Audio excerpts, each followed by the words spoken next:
This conference will now be recorded.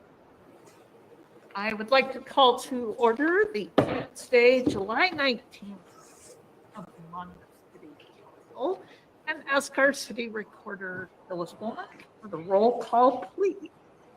Councillor Belts? Present. Will now be recorded. What? Councillor Carey? Here. Councillor Lopez? Here. Councillor McKeel? Here. Councillor Oberst? Here. Councillor Salinas Oliveros? Here. Mayor Coons? I am present. For the roll call this evening. Oh my God.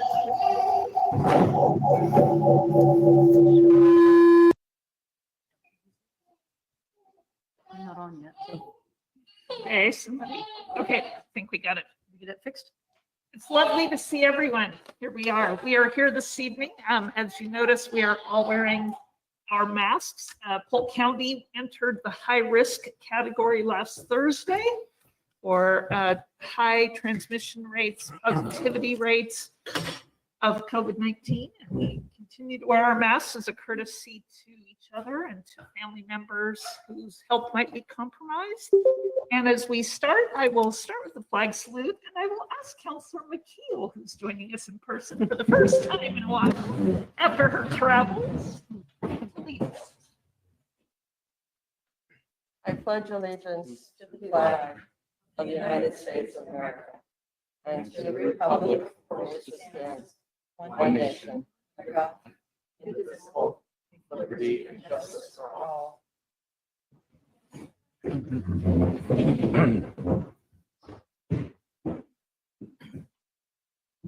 We start our meeting with the consent calendar. This meeting that consists of the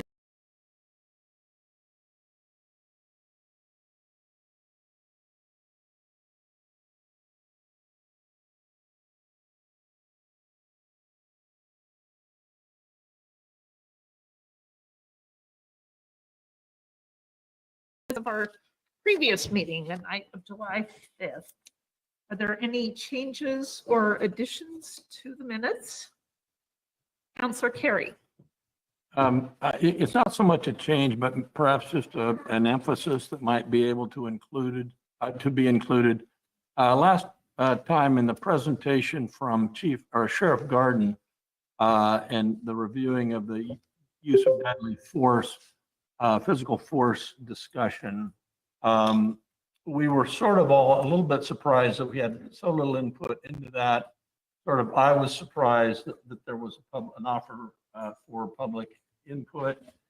And so I think it was pretty clear that we were interested in sending a message to the chief, Haynes, Chief Haynes, to loop us into that discussion in a way that would allow us to make public comment next time that comes up for consideration. And I felt like we were kind of clear on that, but it doesn't seem to really come through here. So if that is there a consensus that we'd like that reflected in the minutes for future reference? All right. Phyllis, are you clear on how we might add something there? This is a really small one, but council comments, it says that I suggested adding more funds to the sidewalk fund since nobody's using it. Is it not on? Your microphone, if you speak Into it. Maybe it's because I No, have. just speak into this mic, John. It's a little hard to Okay, hear. is that better? Yes. Okay.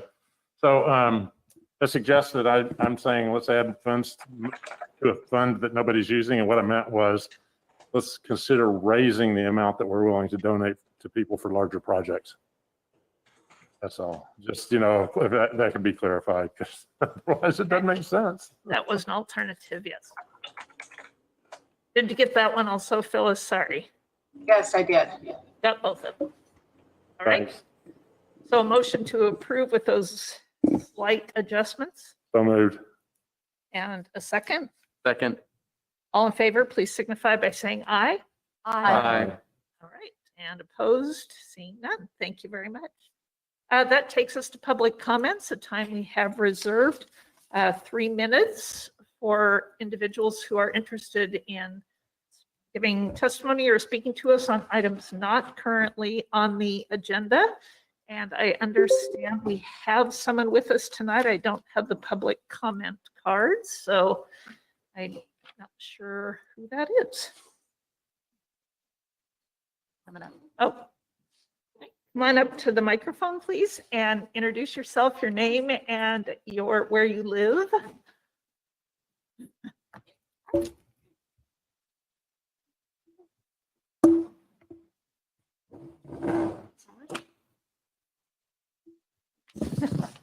Hi, everyone. My name is Terry, and this is Banks, and we live here in Monmouth on Gwen Street. Do I just go? Okay, great. Yeah, might need you to speak up just a tad bit. Okay, great. Thank you. So I have lived in Monmouth for 7 years, and I'm an alumni at Western Oregon University. I love this community. I enjoy living here. I've even bought a house here in Monmouth. And I've been living in fear for my safety and my children's ever since. You see, I bought a home next to PCL, or Partnership in Community Living. And while multiple people live in this home and even on our block with developmental disabilities, one man has endlessly terrorized us since we moved in. It started with him standing on a chair to watch my family over our shared 6-foot fence while yelling profanities. After months of emails with PCL, they eventually put in a second fence. Thank you, my love. Then the client would stand outside of my house, staring into our house for hours on end, some nights well past dark. On one occasion, I had to call the police at 11 p.m. to be told, "Don't worry, ma'am, they have their own protocols." On multiple occasions, he has ran at me at a dead sprint while I was trying to do simple tasks, such as walk my dogs or load my children into my car. On all of the occasions, staff trailed behind him and eventually did go hands-on and pull him back to their property. One day at 6 a.m., he jumped on my vehicle while I was backing out. His staff weren't even there. Another time, my husband had opened our side gate and their client sprinted at him. My husband was able to close that side gate, but it did result in our latch being broken. On one occasion as well, he is body slammed into our front bay window with both of my daughters sitting on the other side of that window. Luckily, it did not shatter into them. In December, while I was playing with my daughter in her room, I saw their client outside of her window. The bottom half of the window is fogged for her protection, but as long as you're over 5 feet tall, you can see out of it just fine. While I was looking outside of her window, I saw their client pull out his genitals, pee on our house outside of her window, and eventually put his genitals back in. We reached out to PCL, and 3 months later, they put in a front yard fence, so he can no longer do that, and we are thankful for their environmental supports. Today, it's a daily occurrence to hear him yelling and screaming profanities, sometimes for hours, or banging his head on the windows or slamming his van door. Their environmental supports have only caused more behaviors. His favorite phrase to scream is "shush the F up," but insert the actual words. PCL continues to modify the environment, but we know, and his caregivers have told us, that it's only a matter of time before he figures out the windows or how to open that latch on the front yard gate, because right now he can't. We're literally living next to our abuser. We have asked PCL to move their client only to be told that he's not a danger to the community and that he has the civil right to decide where he would like to stay. We've asked everyone we can for help at this point, and now we're asking the city. I don't think any citizen of Monmouth should have to live like this. Thank you. Thank you very much.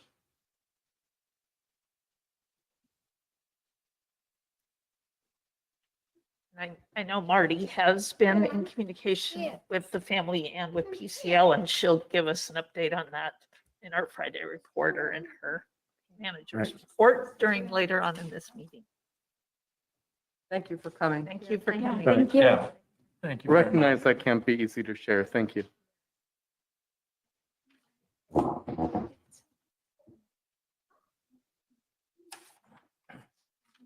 Were there any additional comments submitted, Phyllis, for this evening? I did not receive any, Mayor Kuntz. Thank you very much. At this time, shall we go ahead with our presentation? We can. Maybe what I would do is ask Elisa and Ashley, who are here from the Mid-Willamette Valley Community Action Agency, if you'd like to go ahead with the presentation. I know that your other speaker hasn't arrived yet. And find out your preference. Good evening. We are prepared to move forward if needed. Okay.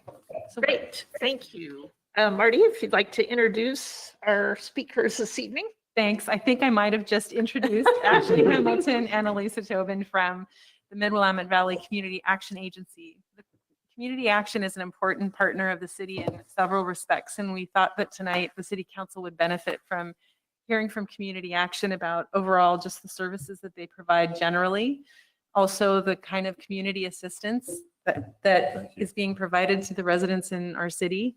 There's been some recent developments related to youth homelessness development program grants that Community Action's been involved in.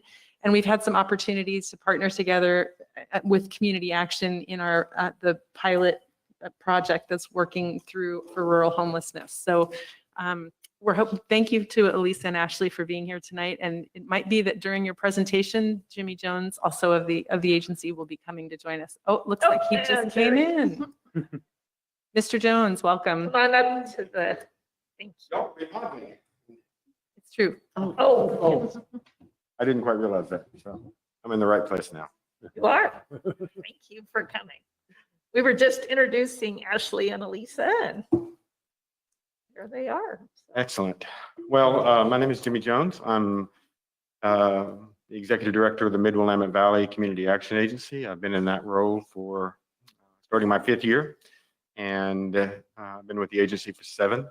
And we're really happy to be here tonight so we can talk a little bit about the agency as a whole.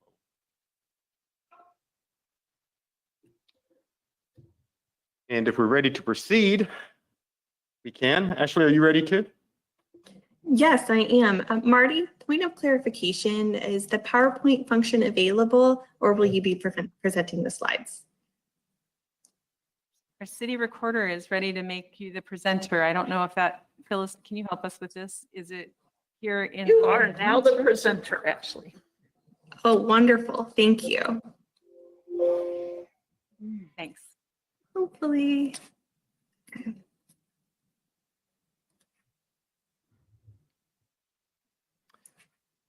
Okay. Well, good evening again, everyone. Again, my name is Jimmy Jones, and we are the Community Action Agency. We serve Marion and Polk counties and a little bit of other parts of Oregon too, in some program areas, but primarily we serve Marion and Polk. The agency was created in 1967, originally chartered as part of the Economic Opportunity Act of 1964. Ashley, if you can advance to the first slide, please. Chartered as part of the Economic Opportunity Act at the federal level in 1964, created in 1967 to serve Marion and Polk, became an independent nonprofit in 1969. And the idea behind Community Action is pretty simple. We are an anti-poverty organization. That is, we are here to help people exit poverty and achieve some level of self-sufficiency. That's our historic mission. And we operate a lot of different programs to achieve that particular end.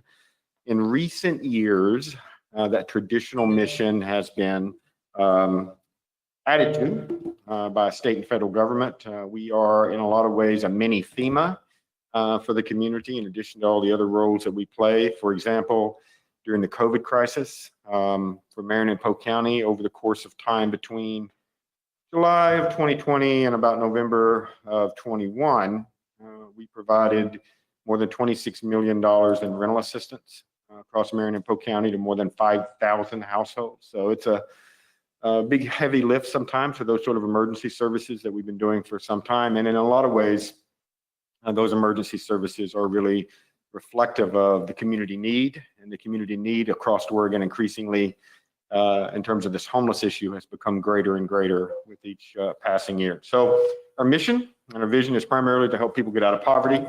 We believe in the innate, infinite value of every member of our community, no matter what their condition or how grave their economic crisis may be. We treat everyone equally, and we want to make sure that they have the same opportunity as everyone else, whether they are 3 years old or 80 years old, getting out of poverty and leading healthy and productive lives in support of the community. So we're trying to create a world in which poverty doesn't exist. That's going to be a long fight, but at the same time, it's a very noble one in terms of, we're an agency that is here to help people. And historically, I think when we first started, it was a very undercapitalized agency. Today, it's a very large one. We have about 500 employees. Last year, we delivered about $65 million in resources and services to the Marion and Polk community through 9 major program initiatives. So we're doing an awful lot of work, but we went through a period from around 2005 to around 2016, 17 in particular, where those resources that we bring at the federal and state level into the community began to be severely reduced. And as a result from that, unfortunately, the agency sort of constricted and sort of shrank back into Salem in particular. So I think, unfortunately, especially in Polk County, we became more known as a kind of Salem or Marion County agency. And Ashley and I and Lisa and I, the agency as a whole, has really tried in recent years to correct that mistake. And we are doing a lot more work in Polk County than the agency has ever done. So it's a really important part of our service profile. Primarily in terms of our approach, we're running, as I said a little bit earlier, 2 real ways we do our work. That is, we're trying to help families, in particular in Head Start, reach a level of self-sufficiency so we can break the cycles of generational poverty. But in a lot of the work, especially getting more toward that FEMA type of definition that I talked about a moment ago, we're really doing harm reduction. That is, we realize that some members of our community are sort of trapped in cycles of substance abuse. They may be suffering from severe, in some cases, mental health conditions. And there may be, have some struggles in terms of the criminal history and those sorts of things. So we're there to help them make better choices. And hopefully they continue to make even better choices over time. So a harm reduction strategy is something we employ at our Arches Day Center project, for example, trying to get people to make better choices on those particular issues as time goes by. And eventually we get them to a point where we can house those folks. So the agency's mission-driven, not program-driven. It's client-centered and not agency-centric. We're really here to help people in the ways that they can best be helped. So part of our charge at the national level and indeed here at the state level is to organize all the resources in the community, not just our own, but all those around us, to be able to help fight poverty, to provide services to the low-income community. I'll tell you a little bit about it in just a second, and to advocate for, and this is sometimes the hardest part, really it is, especially today, to advocate for people who are suffering, who are vulnerable, who are in need, who have been left behind in a lot of ways, and to say, hey, let's think about these state policies in particular and ways that we might better craft them to help people in our community. So we organize the community resources, we advocate for our clients, and I think what we're most known for is providing direct services to them. Ashley, can you jump to the next slide, please? So it's a little hard to see this chart, at least from where I'm sitting, and my eyesight is not as great as it used to be. But that chart really shows the holistic approach that the agency takes toward serving the low-income community in particular. We just recently added a 9th program area. This chart has 8 program areas, but I'll talk a little bit about each one. One of the things that we offer, for example, the agency really is divided into two poles. We really do 2 things. One is early learning and childcare, and the other is housing and homeless services for folks who are in need in terms of housing insecurity. So on the housing side, we run a weatherization program. That program is designed to work with low-income homeowners to help them weatherize their homes, insulation, doors, positive airflow, all of those things designed to reduce the cost of energy use in their home. And it's a really great program because we can cut somebody's electric cost in half. We can cut their gas costs in half. It's kind of a homeless prevention program, helps them stay in their homes. It's been a program been around for a long, long time. At the Marion County jail, at the reentry center out there, we run a small reentry program, helping people get jobs, get connected to housing when they leave incarceration.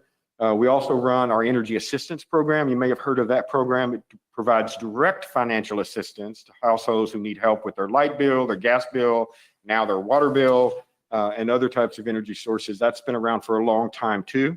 So we have weatherization, we have energy, we have our reentry services, and on the housing side, we have our homeless services. And those are adult homeless services, they're youth homeless services. Our Arches project is the one that deals with the adult population. We've recently split that in half because it's grown so large and the needs are a little bit different, one type to the other. Half of that Arches project is just dedicated to housing as many people as we possibly can. The work of research is the sooner somebody becomes homeless, the better it is to get them back into housing, because the longer you leave them outside, the worse all of these barrier issues become. So we have a pretty big housing project on one side, and then we have a sheltering project on the other side of Arches. And the sheltering side is just designed really, frankly, to keep people alive. We've lost around 50 people deceased. We lost another one I found out today in the last 2 years in Marion and Polk, who have died either recently housed or in unsheltered conditions or because they went to the hospital. They've been 36-year-old mothers of 3. They've been 65-year-old folks who passed away in the heat dome incident of last year. It's just all manner and sorts of causes that leads people to that. So that sheltering side is really designed to prevent that from happening. We run the emergency warming centers in Salem. We help provide financial resources for the emergency warming centers in Polk County. We run the Arches Inn. This is a new addition to our sheltering services, which is a 80-room motel that we purchased last year in Salem, the old Super 8 motel on Hawthorne. That'll hold 100 folks. That's 1/10 of the unsheltered population in Salem. That's an enormous reduction if you think about it. Hopefully we're going to get another one. We'll take another 10% out if we can pull that off. We run a veterans transitional shelter with a prioritization for female veterans. That's the only facility like that you'll find between Albany and Portland. And for females, it's the only one you're going to find in the state of Oregon that's female specific. So we run a lot of work on that adult side of the sheltering piece. And then the real reason we're here tonight is to talk a little bit about our youth work. And Ashley and Elisa are the specialists in this work. And they'll talk about it more specifically, but the youth work is something that has always been undercapitalized, always underfunded, and it has only been in very, very recent years that the state and the federal government have sort of woken up and said, wait a minute, we need to turn off the faucet a little bit of people entering this system. If we can reduce the number of people entering, especially at very young ages, then we're going to be in a much better situation once those folks become adults. And the victimization of these young people are so terrible, just so terrible, that we have a moral compulsion to do something about this, because what's happened to young folks in unsheltered conditions in that community is just it's heartbreaking. So that's the housing side of the agency, and very briefly, we also run an early learning and childcare side of the agency. We have a Head Start program that has 1,000 students and their families in it, which we're very proud of. Very large program, serves Marion and Polk County. We run something called Child Care Resource and Referral, which is a training and technical assistance program for family-based child care providers in the community. And we run across 11 counties in Oregon a program we call Nutrition First. And that is simply a reimbursement program for family-based child care based on the USDA grant, U.S. Department of Agriculture grant, which helps to reimburse those family-based daycares for their food costs, which may not sound like a whole lot, but as running a business, if you add that up over the course of years, it's actually a lot of money. And it would be something that kept a lot of those providers from offering those services. And if it wasn't there, it would really increase the cost on low-income individuals trying to get safe and good childcare. So that's a snapshot of the agency's work. We're here to talk about just one very small slice of it tonight. So Ashley, I'm going to turn it over to you. Great, wonderful. Thank you, Jimmy, and thank you, Council, for inviting us to present our information here this evening. Just to cover it again, my name is Ashley Hamilton. I am the Chief Program Officer of Community Action Agency. I oversee our homeless and housing divisions, including the Arches Project, as well as our youth initiatives. I did want to take this opportunity to cover our adult homelessness, housing, and shelter work, mainly going in a little more in depth on the services that we're providing and how it does intersect with Polk County and its residents. So we're commonly known as the Arches Project, but our formal name is actually the Community Resource Program. We are a homeless and housing service provider covering both Marion and Polk County. I like to break our services up into 4 distinct pillars. The first being basic needs, then supportive services, coordinated entry, and then the true solution to homelessness, housing. Under our basic needs work, to elaborate a little further on what Jimmy provided, we first and foremost are looking to provide shelter opportunities for individuals to make the conditions in which they're experiencing non-fatal. We want to save lives. And so we do this in a couple of different ways, including our emergency warming network and more our emergency response network nowadays due to increased climate events with cooling needs as well as air pollution from the most recent wildfires. Not only do we run this warming network, but we provide sub-grant opportunities to our rural partners in Silverton, Woodburn, as well as in Polk County. Through that initiative, we also expanded to cover COVID and putting over 500 unique individuals into hotel stays during the COVID-19 pandemic, offering 8,200 bed nights over the course of 18 months for those who are medically fragile and experiencing unsheltered homelessness. We also like to cover individuals' basic needs and improve quality of life. So that means making sure that they're getting fed. We do a lot of that work, including showers and laundry in the Arches Day Center, which is located in downtown Salem, just across from Marion Square Park and across the river from Wallace Marine. Through that day center site, we see on average 3,600 individuals per month and have seen a really steady increase over the last year, almost over 180% increase over this year alone in utilization of that space. There, individuals can access not only their day sheltering needs, but meals. We've provided over 81,000 meals this year, as well as showers, laundry, case management towards IDs or birth certificates. The utilization of that space is about 16% residents from Polk County. However, we would like to see that number grow. So in that effort, we have implemented a full outreach team. And that team goes out into the field, including areas in Polk County on strategic days, in order to make sure that the services, people may not be able to make it to our day center, but we're going to get our services to them. So we can provide all of these services, the food, the hygiene, even housing assessments, connecting folks to IDs and birth certificates. We can do that out in the field for individuals. So the bulk of our Polk County engagement in terms of the basic needs category is happening with our outreach team. They also work really closely with your local Salem police departments, including in Independence. That second pillar, supportive services, really focuses on barrier removal. How can we help individuals not only may obtain housing, but maintain their housing? So increasing their income, accessing education. We do that by providing tenant education classes that are offered in a variety of locations throughout Marion and Polk County, some of which include the Family Resource Center in Dallas. We also use this opportunity to partner with Family Community Outreach through the Academy building, and hopefully, I believe soon in Monmouth when they relocate. Through that site, we help finance birth certificates and IDs. Our third pillar is coordinated entry, and really it's the identification, triage, and service prioritization of individuals using a survey system to determine vulnerability. We use this particular assessment tool that helps us identify over 100 data points on one specific individual, and we use that data to not only create evidence-based programming, but also to better understand our population and what their needs are. So we can use that information to decipher what are the medical needs of those experiencing homelessness in our community. How many have hepatitis C? How many may be experiencing more chronic conditions like cancer or HIV/AIDS? We also use that to determine victimization and risk assessments. How are they engaging with the community within itself?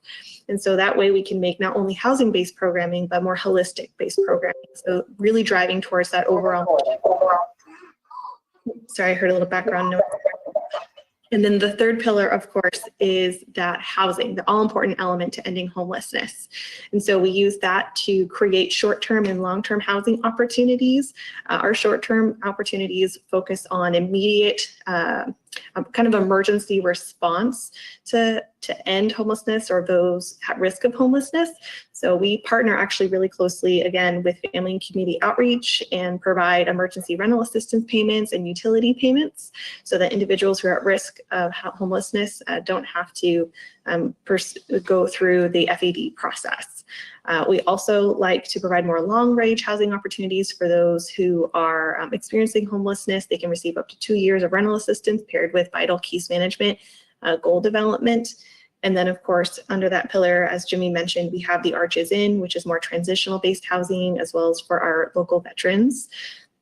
We also finance the Gales Lodge for the transitional housing opportunity in Polk County. And then the last bit of housing, we look into more permanent options known as permanent supportive housing. So those are for individuals who are chronically homeless, who either may not, or it'll be a long time until they become self-sufficient. They're going to need a wide swath of wraparound services to meet their everyday needs. So we're working closely with our local governments to be able to not only sustain the units that we do have, but to continue to build out those vital PSH units, as we call them. So this is just another quick snapshot of the type of services that we do offer under that umbrella. I touched on most of these. One that I do like to really speak on more closely is our rapid rehousing. Our rapid rehousing. So this housing opportunity is specific through the third pillar known as coordinated entry. So we're able to draw from a centralized master list that covers all of Marion and Polk County. And we can pull people into housing specific to their eligibility needs. So that can cover individuals over the age of 58. We have rapid rehousing opportunities for individuals, households with dependent children. And some of our largest housing dollars actually go to households and individuals that reside in rural environments. And so our tenant-based rental assistance program specifically covers rental assistance in Polk County. So we've worked very closely with landlords and developers such as Polk CDC to make sure that we can get our households into housing and we can pay their rent for 1 to 2 years and provide that vital case management.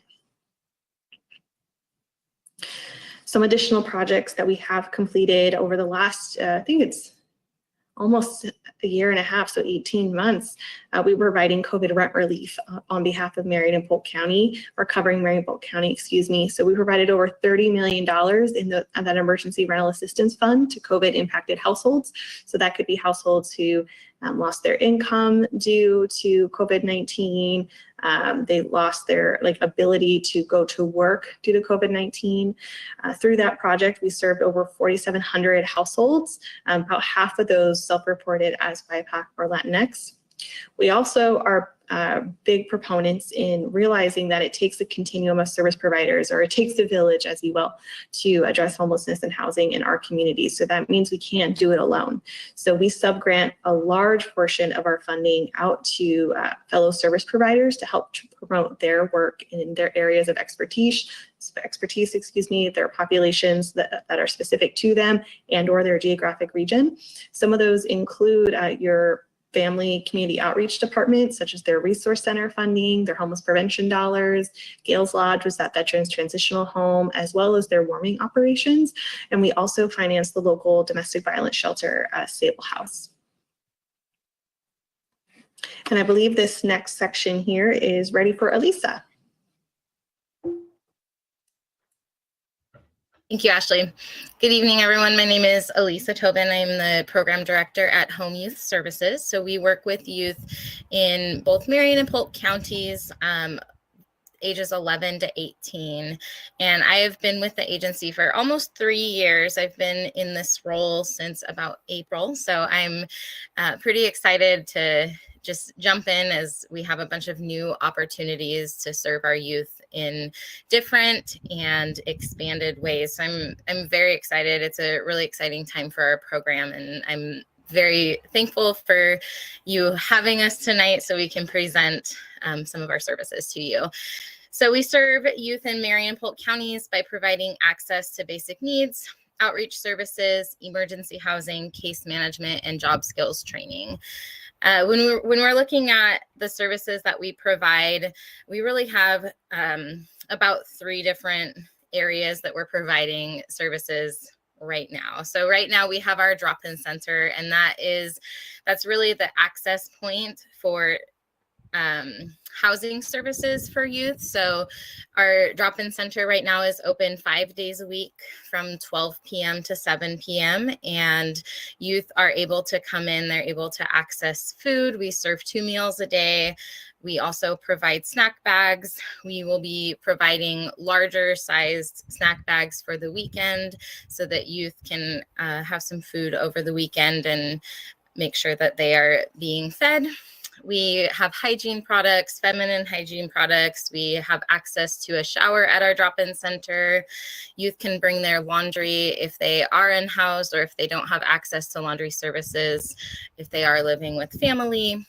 We have school supplies, backpacks, and then, of course, access to basic needs. So we also have food boxes that we can send out with youth, and case management services. So youth are able to get their food handler's card if they're looking for a job. We help youth get ID, birth certificates, any of those needs that they have, we are able to work with them as part of our case management. And then in the drop-in, we also have our job skills training program, which is our youth empowerment program. And this program is super near and dear to me. It's how I started within the agency. I was the manager. I started as the manager of this program, and the youth are provided an opportunity for about 3 months to go into the community and learn job skills. So they are placed in an internship program and they get paid minimum wage for their time at the internship. They also get paid minimum wage to participate in workshops at the drop-in center. So these workshops are focused on interview skills. They focus on communication skills, so communicating with peers, coworkers, supervisors, all of that. Every youth that goes through the program comes out with a resume, and youth also, through a partnership with MAPS Credit Union, have the opportunity to open a savings account and put their money that they're earning directly into a savings account. MAPS Credit Union also comes in and does specific workshops on credit and on saving and money management in general. So they're really learning some pretty specific transferable skills. There are opportunities for going on field trips. In fact, I think early next month, they're going hiking with a scientist from Oregon State University. So they're getting out into the community, making connections and learning those skills to hopefully provide self-sufficiency in the future. Secondly, we have our mobile outreach. So our outreach team is going out into the community. We're serving Marion and Polk counties.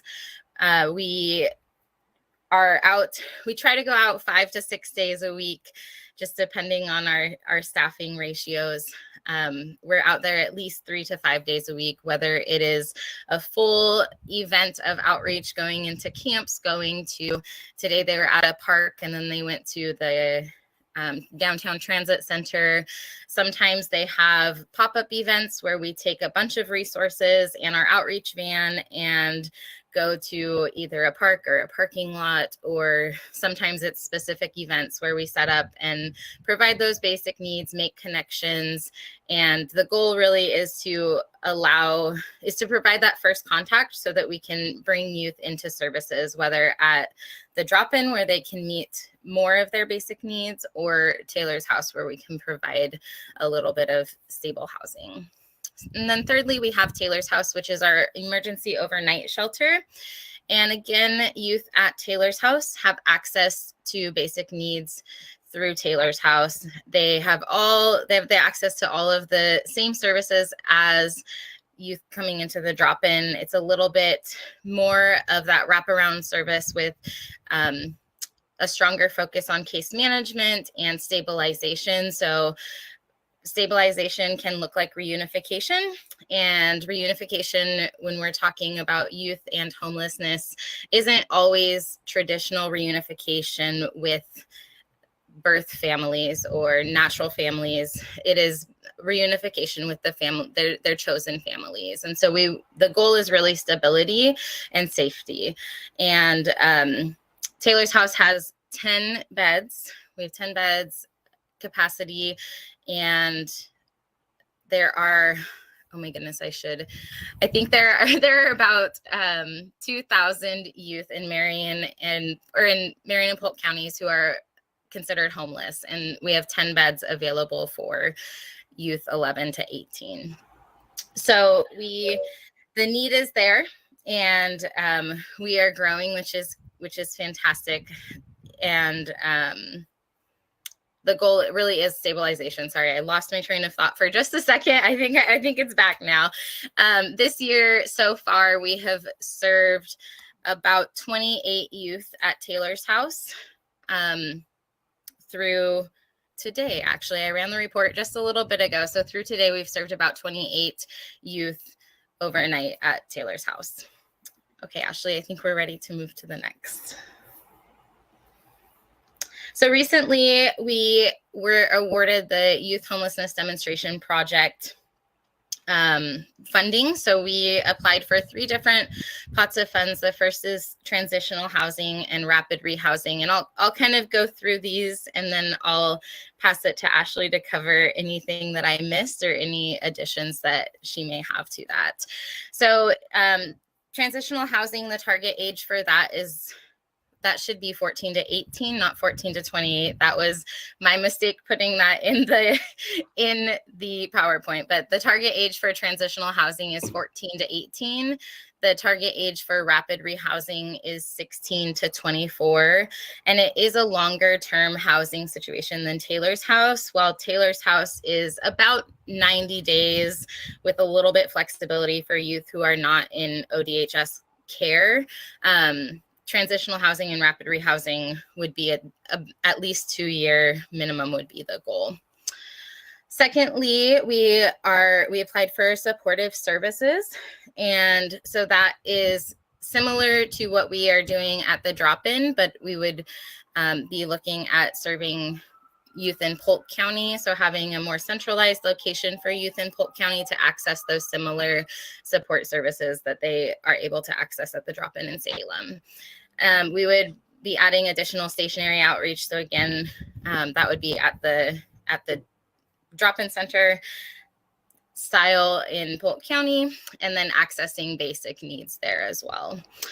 And then the third piece of it is coordinated entries, which is youth specific. There is currently the TAY spit out, so transitional aged youth, and that is geared toward youth ages 18 to 24. So part of the project is going to be developing a tool used specifically for youth under the age of 18. And our goal is to serve as many youth as possible and to expand these services really as much as we can into Polk County, because we know that the need is there. And Ashley, I don't know if you have anything else to add, or Jimmy, if you have anything else to add to any of that. Yes, absolutely. Thank you so much for that detailed description, Elisa. That was fantastic. Just had a few extra notes that I'd like to bring to the council.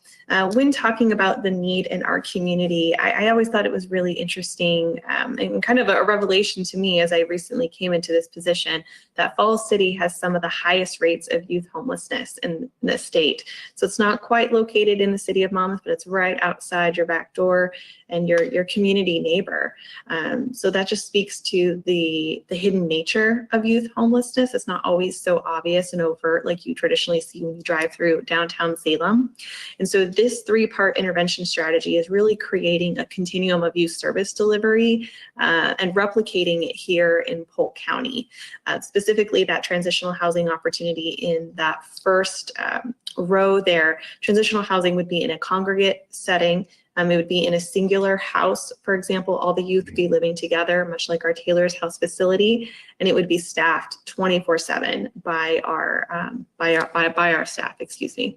And then that rapid rehousing would be almost a graduation. So youth would come into the transitional housing, become stabilized, work with intensive case management, and they would graduate into rapid rehousing, which is essentially getting them their own apartment where they have their own space, their own location for safety, and they grow into young adulthood.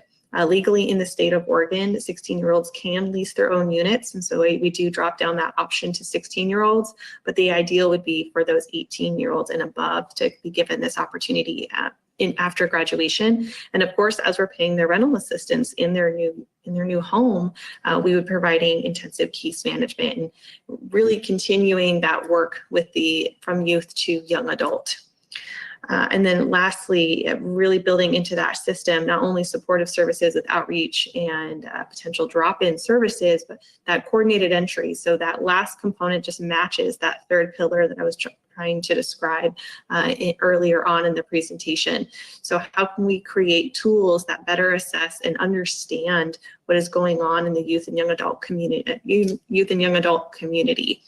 What we have right now in terms of a survey tool doesn't quite meet the needs of our population. So it's assessing for chronic homelessness, it's assessing for intensive vulnerabilities and chronic health ailments. But when you're working with this young population, they don't have necessarily the opportunity or the age or experience to have those chronic health ailments or to have a chronic homelessness as an official HUD status. And so developing a new tool specific to this population and implementing it system-wide, even inclusive of our local continuum of care, is truly important, so we can get a depth of data so that we can start creating more strategic and evidence-based programming system-wide. Ashley, could you very briefly tell the council about the additional state supports for youth yes. that are not included in this YHDP project? Absolutely, yes, thank you. So the YHDP project is a funding stream that comes directly from the feds through Housing and Urban Development and pass through the local continuum of care. So it's a competitive process that happens on a set frequency or scale. Mid-Willamette Valley Community Action Agency, aside from this competition series and award, was given an opportunity to run a rapid rehousing pilot program on behalf of the state of Oregon. There's only a small number of communities that were selected throughout the state, and our agency was picked, and in particular because we had that urban and rural balance. They were really looking for rural representation within this pilot. So we're able to provide this rapid rehousing service. It's very similar, but specific to that young adult age group, 18 to 24, where individuals go into their own unit paired with case management. So what that's going to let us do is leverage these YHDP federal funds, focus primarily on those transitional housing, and then leverage it with the state funds, which is just going to maximize dollar for dollar, as well as create more successful housing and retention outcomes. And so the YHD fund is around $3 million in total. What was the state commitment? I don't remember that number off the top of my head. It's a 2-year commitment at $2 million. So between the two programs, we really have about $5 million to put into youth homelessness over the course of the next couple of years. And this sort of circles back to something I said initially. I don't think the agency has done a great job in rural communities. I think in particular, we spent about 10 years where we retreated back to Salem. And when Ashley and Elisa and I looked at these series of projects, we really saw an opportunity here to really, on a significant scale, show our commitment to some of our more rural communities. And so when we looked at this, Monmouth was just sort of an obvious opportunity for spending these resources and these funds on our local youth population here in Monmouth. You know, we have services like this in Salem. We do. And so adding this on top of what we have there doesn't make a whole lot of sense to me, but we could have enormous generational impact here in Monmouth by providing these services to young adults and young folks in our community. And I'll just kind of close by saying, if you look at that very bottom, Ashley, can you go back one slide, please? I'm sorry. If you look at that very bottom thing with coordinated entry, and it mentions that age of 18 to 24. Just think about that population for a second, and then think about the enormous crisis of adult homelessness we have in Oregon. A lot of those habits, a lot of those behaviors, a lot of those problems kind of get baked in for young folks in that age.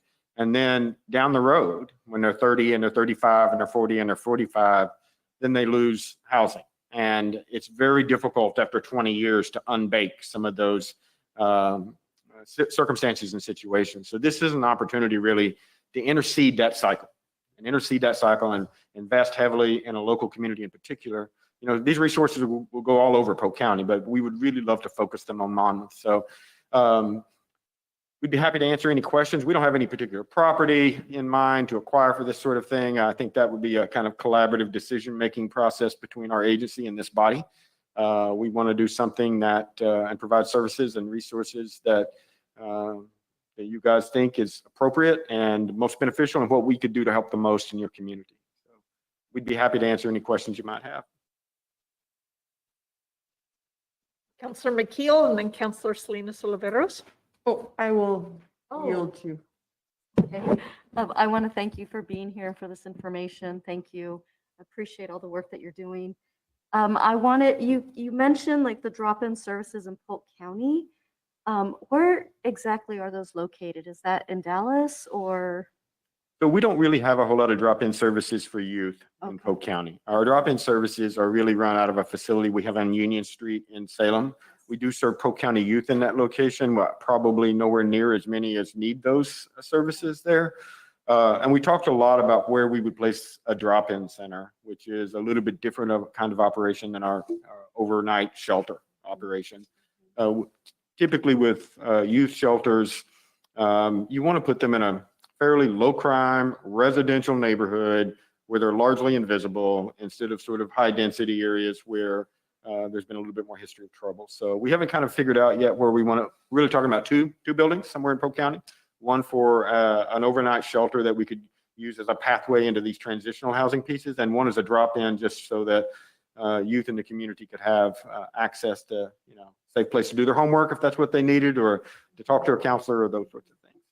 Okay, no, thank you. And I'm sure that it's the percentage, the 49% of BIPOC and Latinx communities that you're serving.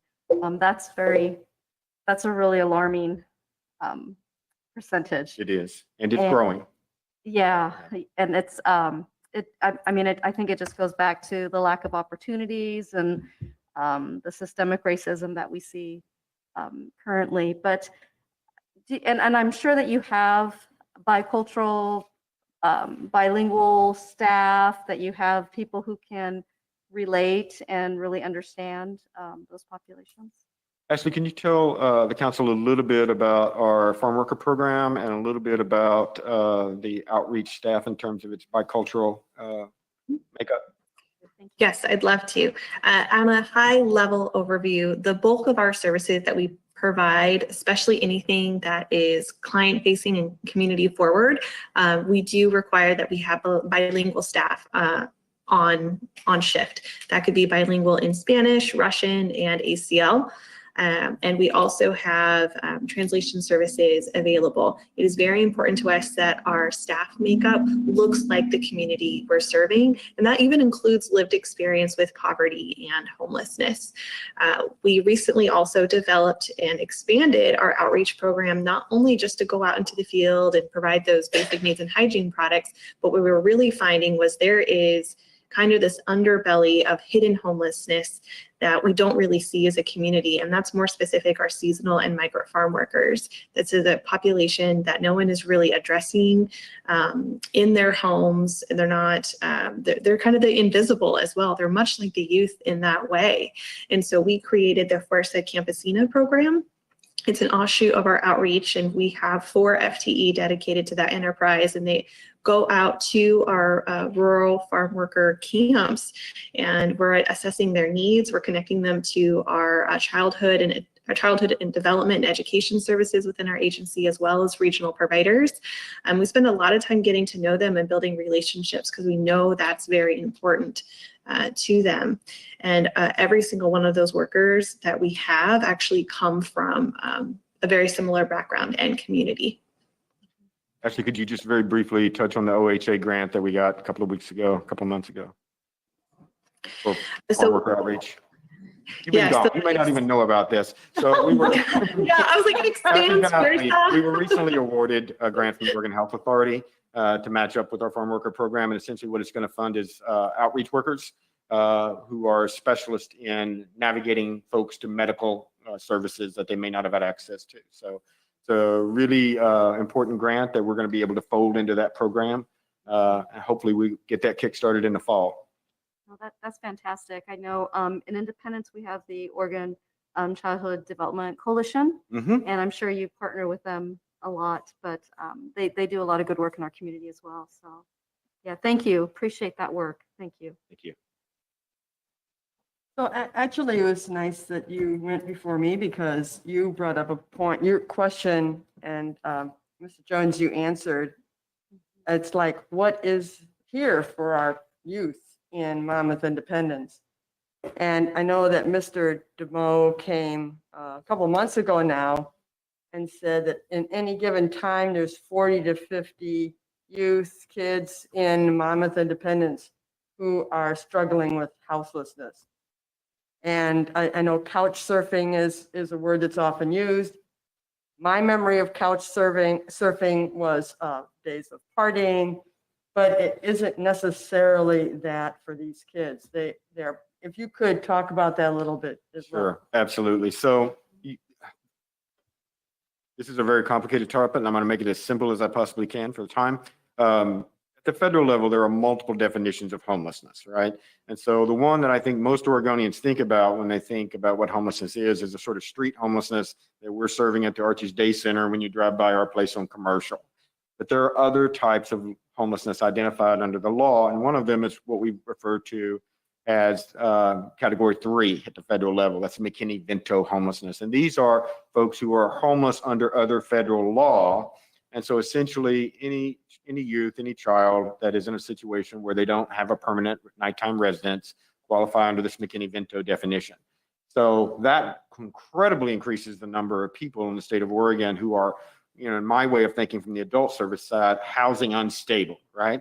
And a lot of times when they lose their primary home and they're staying with family, they're staying with friends, they're staying with uncles, they're staying with some cousin or somebody else down the road, they're safe, and that's a perfectly wonderful place for them to be. It's not the best place for them to be, but it's a safe place.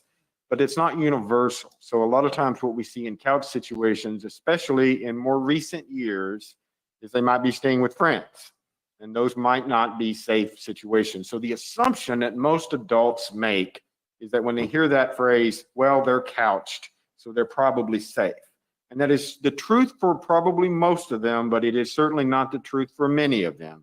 So a lot of times those couch situations can be unsafe. And those are a lot of the youth that we serve at Taylor's House. So we serve street youth, people who are literally homeless. There are people who are literally homeless of every age group. One of the people that I'm going to talk about at our agency board meeting at the end of the month was a 6-year-old girl who lived in Wallace Marine for 18 months. 6-year-old girl. So we see that. It's rare, but we see it. But in this particular subject of conversation, we're really talking about youth. You know, if you've got 50, there will be a percentage of those that are in unsafe situations. So our goal in that type of situation is to, you know, provide them overnight shelter if they need it, and then eventually work to get them reconnected to, as Elisa said, their family of choice or other family, so that they can, you know, we don't want to warehouse people, especially at that age, for a long time. It's to kind of get them in, get them out, stabilize the situation as much as we can. So, you know, that dynamic is so different at the youth level than it is at the adult level.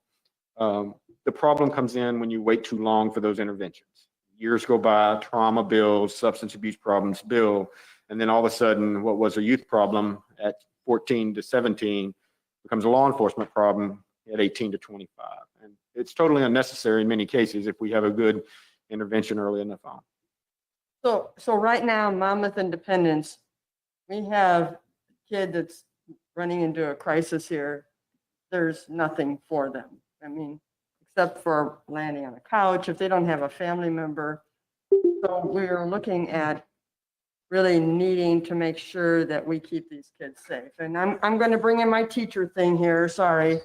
But these are kids in, as you were saying, such a formative developmental stage that if we aren't setting up the kinds of supports that they need, that our community tells them that they will be safe and they're cared for, then I was at a meeting once and they said 70% of homeless adults were homeless youth and kids. Yeah, that's probably close. And so if you think about it, these are kids then that we've lost because we didn't have something here in our community for them. So I organized and designed the City of Salem's HRAP program. You may have heard about that. That was their highest needs homeless program that most people have ever run in this state. And we interviewed 353 homeless individuals in Salem. And these are not even the kinds of assessments you're talking about there. We're talking about intensive psychosocial assessments that I'm trained to do and teach.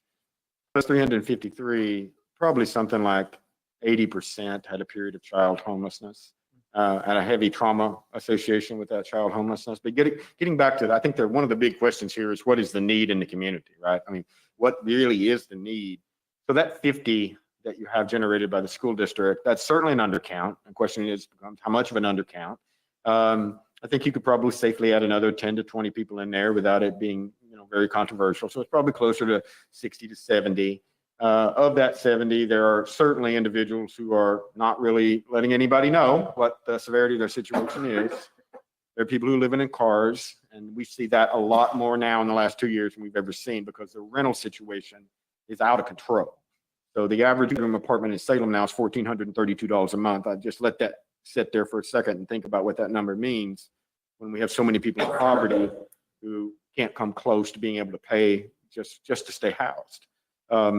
So when you look at the real number, I do think that, at any one time, there would probably be, 8 to 10 to 12 to 15 folks who could benefit in the community from these types of services. It's just not a huge number. It's not 100. It's not 50.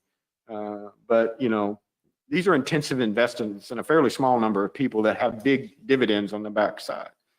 So I would say, based on all the work I've done, I believe the need is probably there. It's not something that's going to sit empty. And I also want to reassure anybody that it is never going to be our intention to take Salem youth and bring them here to serve them if we have open beds. We don't do that. We don't do that anywhere. We have a fundamental rule that we don't move homeless populations from one community to the next. It's not good practice for the homeless folks that we're serving, and it's not something that's supported by the public as well. And we take great pains to make sure that we have considerable support from the broader community before we do anything like this. Anybody else before Carol has? Okay, go ahead. So isn't, rather than Salem kids coming here, and correct me if I'm wrong, we're actually taking kids from like in our area and sending them to Monmouth to sleep and then bringing them back during the day to attend high school or junior high, middle school. That has happened. So it'd be nice if we had something here for them so they didn't. That's generally the way the poor cousin. Yeah, that's generally the way the situation works. Whether it's adult or youth homelessness, people tend to gravitate toward the towns where there are more services in. So folks from Polk County go to Salem. If they can't get served in Salem, they go to Portland. And I think the narrative in the state is that Portland is shipping its homeless around the state. It's really the other way around. When you get in it and analyze it, it's actually drawing a large percentage of the people in that direction. So you do see that phenomenon there. We do, and we're happy to do it because that's where our service mission, our heart is. But we've also found that if we take services closer to where people live and what community that they're in, we get better results long time. So what can we do? Well, I want to buy a building and open a Taylor's House 2.0 here in Monmouth. And I think that would be the end of a long conversation about where to put it and what kind of reassurances we can offer the community that we can do this well. I mean, we have a long history of doing it. I think part of the struggle for me sometimes is that our agency is very large. We're doing 1,000 different things. But on this homeless issue, the thing that people remember in their mind is our Arches Day Center in the downtown. And that's very important. It does a great job in what it's supposed to do. But that is just one element of what our work is. So we own a motel over there on Hawthorne. There's never any problems, anything of that nature. It's just a different need, it's a different service in a different place. So I think sometimes people fear that we're trying to recreate what they see there on commercial in other parts of the county, which is not the case. We want to acquire a facility here in town so that we can serve youth in this community and make sure that they don't end up in generational poverty. They don't end up with drug abuse problems down the road, and that they are opportunities for trauma are very limited, and that they can go on and live healthy, productive lives and be good members of the community. And so my question of mentioning, I mean, I work for the school district, so Yeah. I know about this problem, and I know about Falls City. So I'm curious why Monmouth, right? If we have obviously Dallas and Central School District are about the same population. Not sure what their homelessness issues are. They have a very different demographic in Dallas Yes, it is. School District than we have here in Central, but is it a central location to serve Polk County, or what's the thinking? There's a lot of math that goes into that. You know, a lot of times we talk about doing things in West Salem, but that doesn't really serve Polk County. And I don't think anybody in Polk County thinks that that serves Polk County. It serves Salem. So that's sort of out of the conversation at the very beginning. And then really we try to focus on where we can have the heaviest impact. And that's usually in population centers. So the two places really in conversation, or three in this case, are Monmouth, Independence, and Dallas. Our services have been in Dallas for many, many years, from the adult side primarily. The Polk County is moving its services, as y'all all know, over to Monmouth. I think we have a potential concentration of poverty in this particular community that sort of asks and begs a few questions about where we ought to be putting our resources long term. And of course, we have Central School District, which is, you know, a close partner we could work with on this particular issue in a very collaborative way. I guess the other part of that question, the other side of that coin is like, oh, why don't we just put it in Falls City, right? I mean, and it is in part, you know, an access issue for us in terms of a lot of our staff live here. Quite a few live here. Ashley lives here. And many others do as well. But it kind of gets back to that question of, you know, if we tried to do something of that nature in Falls City, there aren't the facilities available to make that work. It's more difficult to get our staff in that deep. Transportation for you. Yeah, it's really hard. It's really hard. I've tried to buy that mobile home park out there for years, and to bring affordable housing to it and have it rebuilt. It's been a challenge to get over that hill. And we're trying to do things in Falls City. Just in terms of the impact and the resources that we're able to bring, it just makes so much more sense to do it here versus there. And then, you know, the other likely candidate, as you pointed out, was Dallas. But I think in terms, if you analyze the demographics of the economics of it, that it makes more sense to do it here, especially with a growing farm worker population, than it does elsewhere. Thank you. Very brief Councilor Lopez, and then hopefully we can let our presenters go. We have some more guests here this evening that are waiting to speak. So, Thank you, Madam Mayor. Jimmy, you mentioned a little bit about Taylor's House's, for lack of a better word, footprint in the community. Could you speak a little bit to how visible it is in the neighborhood that it's in, and the relationship with neighbors and that specific kind of microcosm of the community there? I'm going to let Elisa answer some of that, but historically, I don't think most of the neighbors even know it's there. It was a building that was 20 and 30 years ago. It was a group home that the state ran out of that location. So a lot of folks got used to a little bit of foot traffic. It's an older neighborhood, post-World War II, but it's a very low crime area. It's a very safe area. There's a lot of retirees in that particular community. We really haven't had any problems at all, Elisa, that I know of. Can you talk a little bit about what you've seen there in your time? Sure, yeah. So when the house was acquired and Taylor's House project first began, it was brought to the neighborhood. So the neighborhood was presented with, you know, this is what we are planning to bring in. These are the services we are going to offer. And intentionally, it is very, the address is not visible. I mean, well, the address is visible on the building. The address is not visible on our website. It's not visible on our pamphlets. And that is intentional because we do serve a lot of youth who are either escaping unsafe situations, whether it is an abusive home situation, or sometimes it's commercial sex trafficking.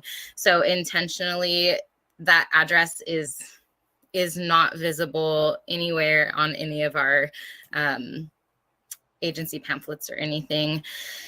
As far as the neighborhood in general, it's a very quiet neighborhood. We have only had,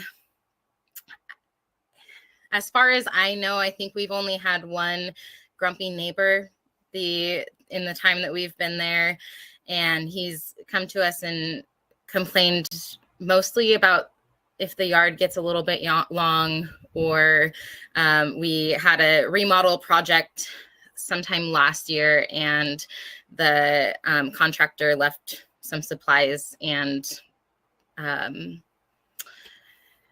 like the shower out before the garbage truck came. So we had one complaint about that. But overall, the neighborhood is very quiet and very open to the services that we provide. The staff is really good about de-escalation and working with the youth. So there's not a lot of traffic with law enforcement or anything. I think we've maybe had law enforcement come out 3 times since I started 3 years ago, maybe a few additional times than that. And it isn't always because the youth are in an argument. Sometimes it is just a safety plan type of thing. So overall, the community has been really accepting, and I haven't seen any issues with the neighborhood. Great. It'd be nice to get something like this to support our kids. Yeah. I'm just looking for just kind of general sentiment. If this is something that y'all think you can support, we can have a longer conversation about where and when and how. But we don't want to do this in your community unless there's, this council in particular said this is something we would like to see here. And we would really appreciate some sort of direction on that at some point. It doesn't have to be tonight, but we would, really appreciate just a general guidance on whether or not you think this is needed and appropriate and would be successful. I have 2 thumbs up here. We'll have a little bit longer discussion about this on another evening soon. And we definitely, I think, for some folks, obviously, this is an issue that they're well familiar with, and your services very familiar. I work with the Head Start folks very closely and have for years. And to others, it's brand new. So I think we'll have to have a little bit more in-depth discussion about what we can do to support and make sure that if we all give our thumbs up, how we can make that most effective. So thank you so Thank much, you, Elisa for and your Ashley, time. for joining us. Appreciate it. Jimmy, taking it over here. Marty. Yeah, thanks for your work. Thank you. Always appreciate having you here and getting to hear about the amazing work you're doing, because Thank you. it's invaluable. At this time, then we will start our business agenda, and our first item of business is to meet with our Parks and Recreation Board, a busy group, and I see Russ Cooper coming on, and Russ will help introduce what his board is doing and hopefully give us the names of the board members here tonight or not. So come on up, Miss Margaret. Russ, we can't hear you again. What is this thing with, it looks like your mic's on, but you're not. How's that? Is that any better? There we go. All right, thank you.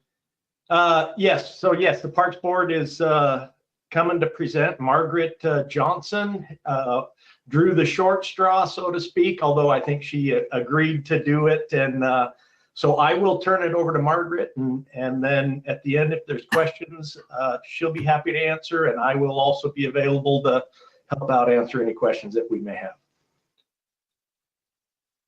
Okay, thanks, Russ.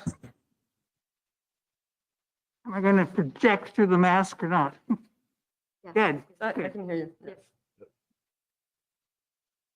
Personally, I'd like to take 2 minutes and just take a deep breath. We've had some very serious, heavy-duty things going on. My report's fun. So Please, if you wanted to have a 2-minute break, I'd be willing to give. Give up If some you'd of like, my, if you'd like to take a couple minutes, we can take a minute. I'm fine, but I want your full attention, folks. No, I think we're good. We're looking forward to your energy. So we'll go ahead and keep going. Okay, I am representing the Community Parks and Recreation Board. We are 5 people strong at the moment. Mark Mendel is our chairman. He would have been here tonight, but he had a work obligation. So you have Margaret Johnson, who is the vice chair. I sometimes say, vice chair, chairman of the vices. Never mind. Or Margaret's in charge of vices. Thank you. Our other members are Diana Ostrom, who has been on the Parks Rec Board for years, is a very valuable member with all of her background. And then 2 newer members, Odie Campos and Sabra Jewell. For our council liaison, we're fortunate to have John Oberst. John and I managed to cross paths several times in different ways. And then, of course, Russ is our staff person, supported by Shannon Mendel. So my first item to bring to you is the Monmouth Recreation Grant Program. And this is the goal of this program is to expand recreational opportunities for Monmouth residents. It's probably the thing that we spend the most time on each year. So we advertise the program, then we review the applications and have an evaluation criteria that we go through. The applicants also have a chance to come and speak directly to us, present their recreation ideas. This year, updates were made to better align the selection criteria with the City Council and the Parks and Rec Board goals and objectives. Also, there is considerable discussion centered on assisting applicants with the high cost of insurance to cover these recreational activities. This was something that we ran into first this year, I think. And it did put a crimp in some people's ability to present programs. The board desired to increase the number of grants awarded each year too. We've had a growing number and a diverse group of applicants, which is very encouraging. And we also truly appreciate the fact that the City Council has doubled the amount of grant money that we will be able to use this coming year. This year, we heard presentations from 6 recreational fund grant applicants. The board deliberated following the presentations and selected 5 of the 6 to receive a grant. The 5 were a sip and paint program with one of the wineries in the area. They were very amenable to the suggested changes that we felt would better align what they wanted to do with what our goal and objectives are. So that worked out well. Then we have the 4-H Outdoor Explorer Day Camp. This has gone on for several years. It's a wonderful, wonderful thing for the youth in the community. Makes great use of our park, and it's also very educational to the kids. The YMCA had a youth track and field event, and the gate, the community center called the Gate had an application. And then, of course, the skate park.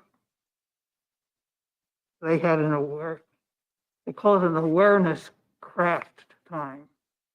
So most of these were just to introduce the community to what the various organizations were able to provide to the community. Each activity would receive $500 to assist with their recreational activities here in Monmouth. 3 of the applicants have presented their activity, and all have been reported as being very successful. Then, moving along, we have been involved in the possibility of presenting the community with a really, truly grand skate park. So the board has received updates on that project for most of the meetings. And we also reviewed Parks Master Plan concept that involves the Monmouth Recreational Park. So the skate park, well, it is called the skate park, is only one piece of Monmouth Recreational Park. If you're not familiar with Monmouth Recreational Park, it's kind of hidden. If you know where the ballpark is in the S curve, then to back in behind and to the left, that whole area is Monmouth Recreational Park. Currently includes the dog park and the question mark tennis court. Yeah.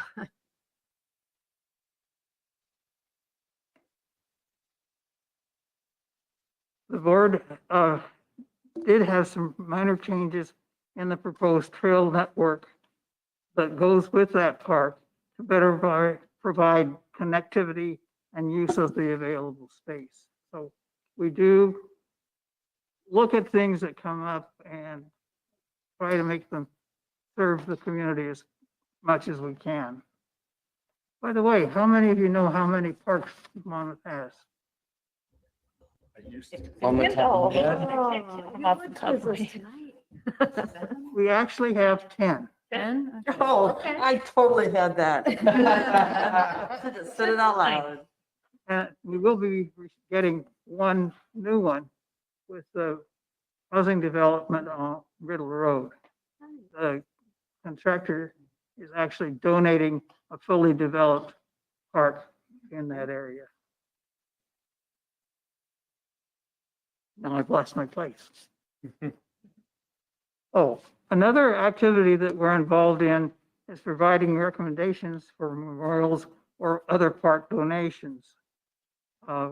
There is a series, there is a criteria that goes with all of that. And we look at the application and provide some assistance with that.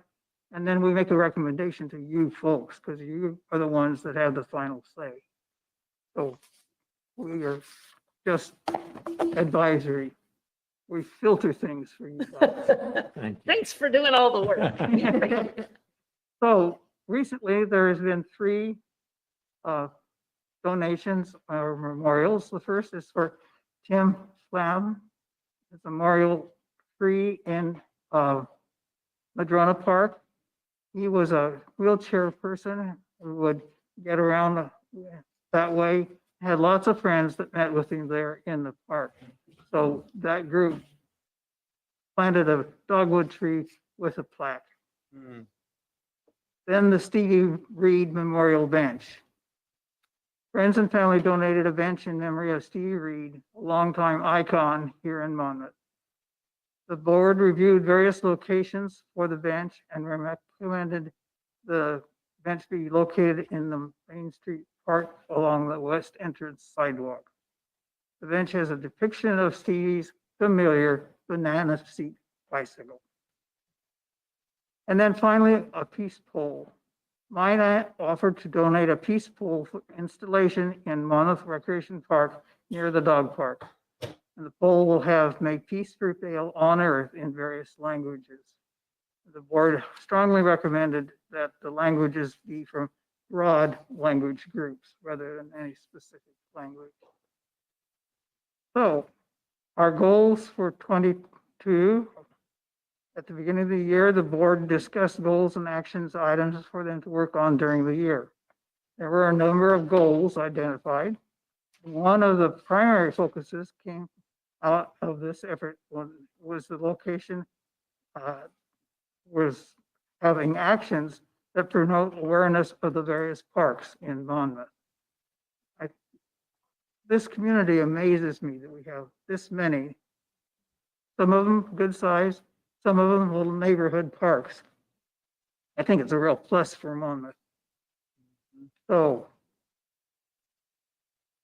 one of the things that we decided we would try to do is offering articles for use in community notes and develop social media posts about favorite parks and park features. Moving ahead, the park naming process, it speaks to the Riddle Road, and they will be donating this park. Board will review the park's naming guidelines and develop a process for citizen engagement in identifying and recommending a name to the city council. It's just wonderful to have one more, and it's going to be, if I understand correctly, fully developed. It will come to the city as a fully functioning park. The Mesa Park, we're working on some changes in the playground equipment there. Any of you know where La Mesa Park is? Oh, I've been to it. she lives close, probably. By our house. It's a very tiny, and some of us call it the hidden park. So we felt that that would be a good place to upgrade the equipment that's there. Yeah, it's pretty rough. So we're closely watching the recreational park Phase 1 improvement project, and the board will assist in the review and selection of various components of this project, such as benches, wildlife, perhaps a viewing gazebo down by the lagoons, and an upgrade year-round bathroom. Yeah. So basically, that's what we've done and are hoping to do this coming year. So comments and questions? That's really great work. Thank you. That's a lot that you're going to be doing, and it's beautiful. The parks are just going to look amazing. So thank you so much for your work. Councilor Belts. So when do the applications open for the next grant cycle for the grants? Usually rest there come out in March. That's correct. We'll start advertising in March, and I think they're typically due early April. That way we can get kind of through the review process, issue the grant so that the recreations are ready to happen in June and July as the parks open up.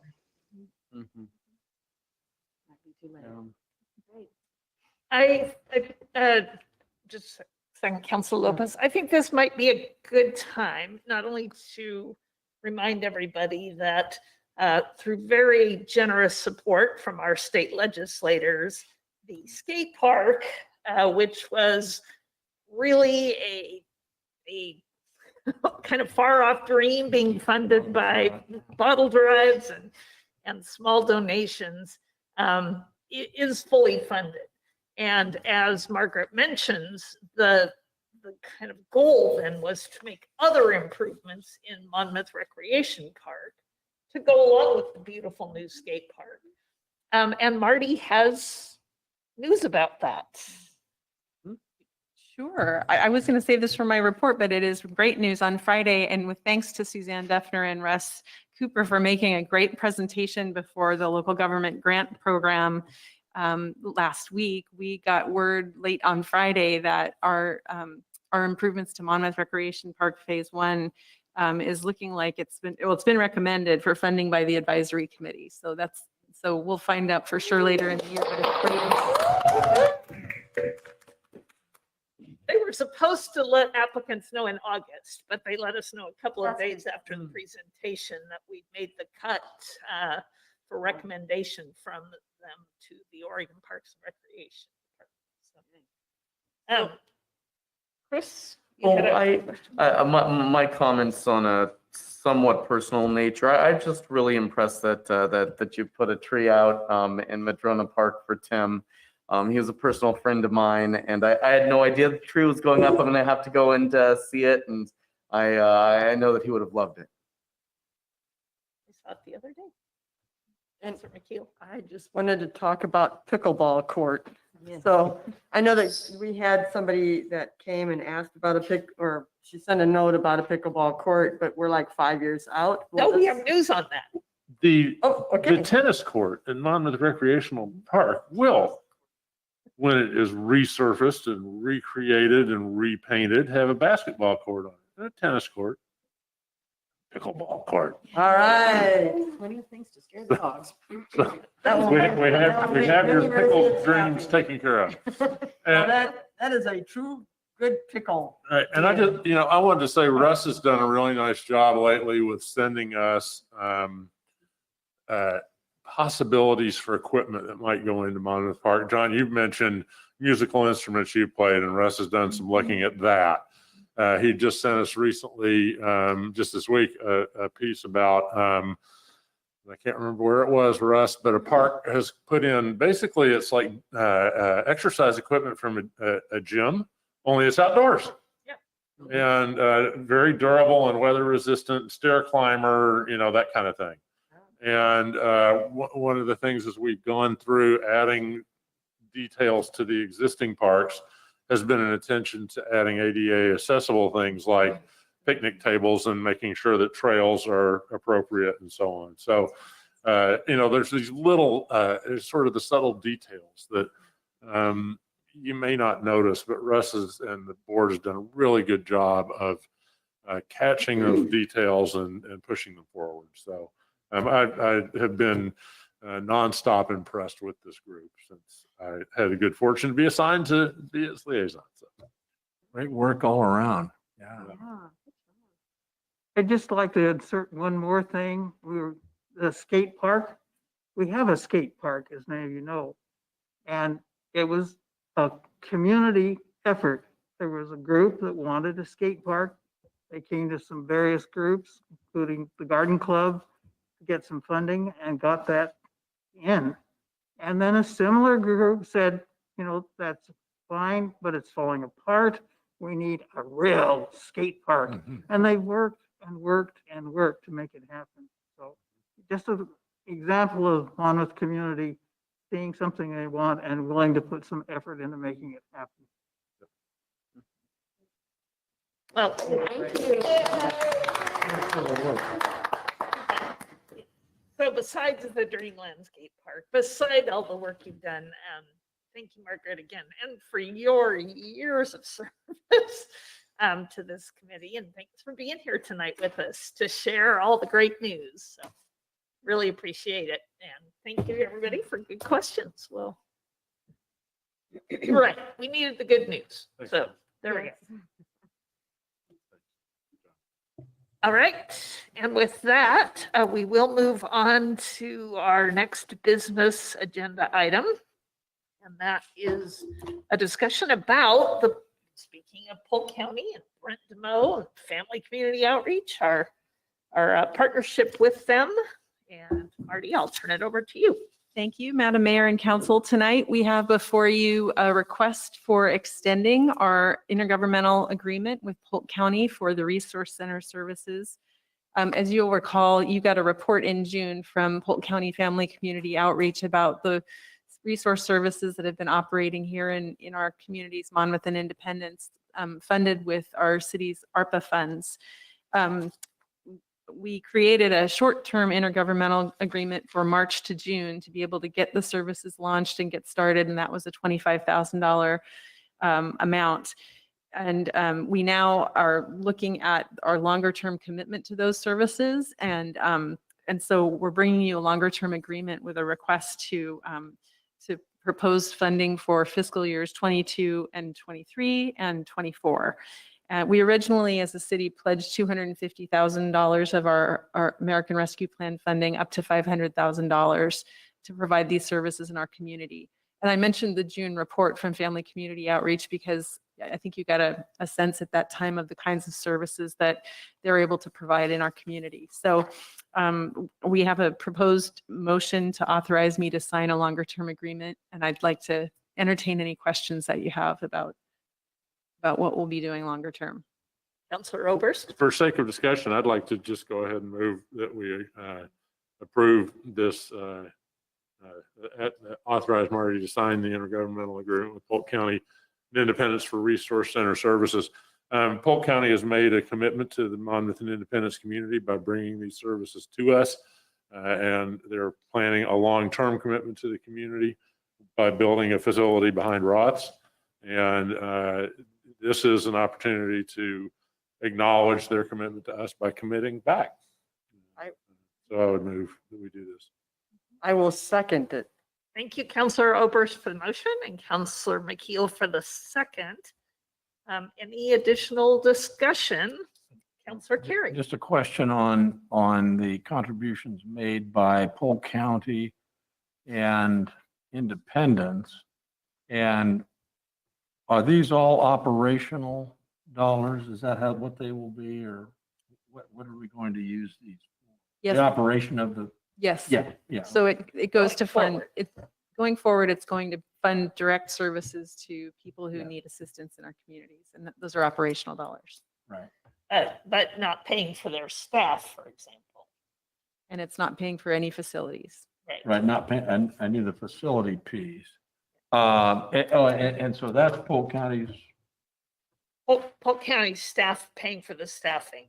Our contribution is going to direct service. So Gotcha. basically passing through to Monmouth residents. and what's Independence's contribution? Have they determined that yet? I believe theirs is $200,000. Comparable. Yes. And the same thing. That was to be for direct service. 175, I think. Oh, 175. Yeah. Oh, thank you. Yeah, but it's based on an invoiced, it's on an invoice basis, and I think the invoices will be based on where the addresses of the clients being served. Well, it's good Monmouth can be a leader here. Yes. Well, Once each community again. has, each community has already committed the 25,000, and that, as you saw in the report, those funds have been spent already on services to folks. And so, there are some other places where Independence is using their American Rescue Plan funds differently. So we have a slightly higher commitment than the city of Independence. Since these are operational dollars, what will happen if either the need is greater than the dollar amount, or if there's extra left over at the end of the time period? So our experience so far with the first 3-month period is that the need is greater than the dollars available. And so what we have is a commitment from Polk County Family and Community Outreach that the services that are being provided to our residents will continue irrespective of whether Monmouth and Independence continue to make a direct contribution. So we have that commitment for their presence in our community and services directly to our residents, and Polk County would be using their assembled funding to provide those services if, I'll just say it simply, if the funds run out sooner than we are expecting. Thank you. Right. Seeing no other questions or comments, all in favor of this motion, please signify by saying aye. Aye. And any opposed? Seeing none, Marty, please go forth and negotiate that extension. So, thank you. Thank you very much. And our last business agenda item is one that's being taken up by our colleagues across the state at this time, and that's giving the blessing and go forth to the League of Oregon Cities as we enter a long legislative session in January, and they're fighting for priorities. So, Marty? Thank you. Mayor and Council, the staff report before you has a listing of the priority of the types of priorities that the policy committees for League of Oregon Cities has put forward. As the mayor mentioned, as we head into the legislative session, the League of Oregon Cities asks for every city's input through submitting a ballot for the top 5 issues that each city would like to see the League of Oregon Cities advocate on cities' behalf. So it's time to cast our ballot and send it into LOC about the things that Monmouth hopes to see League of Oregon Cities advocate. And my hope is that tonight with this agenda item, you can discuss, hopefully, I sent you the whole agenda and set of priorities ahead of time so that you could take a look at it and have a discussion among you and hopefully come to consensus about a set of top 5 priorities that we can submit to LOC to indicate what our city would find important to speak to in the upcoming session. Councilor Oberst.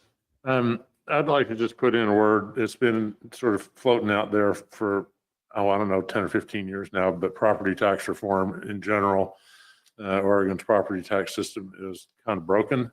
And one of the biggest issues comes around when older properties are refurbished and gain considerably in value, and yet their property taxes are dialed into the condition they were in and the value they had in, what was it, Lane?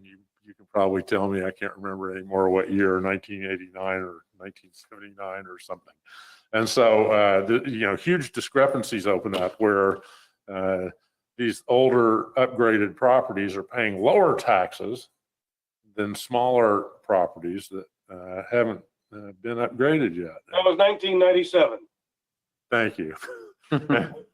1959, I don't know.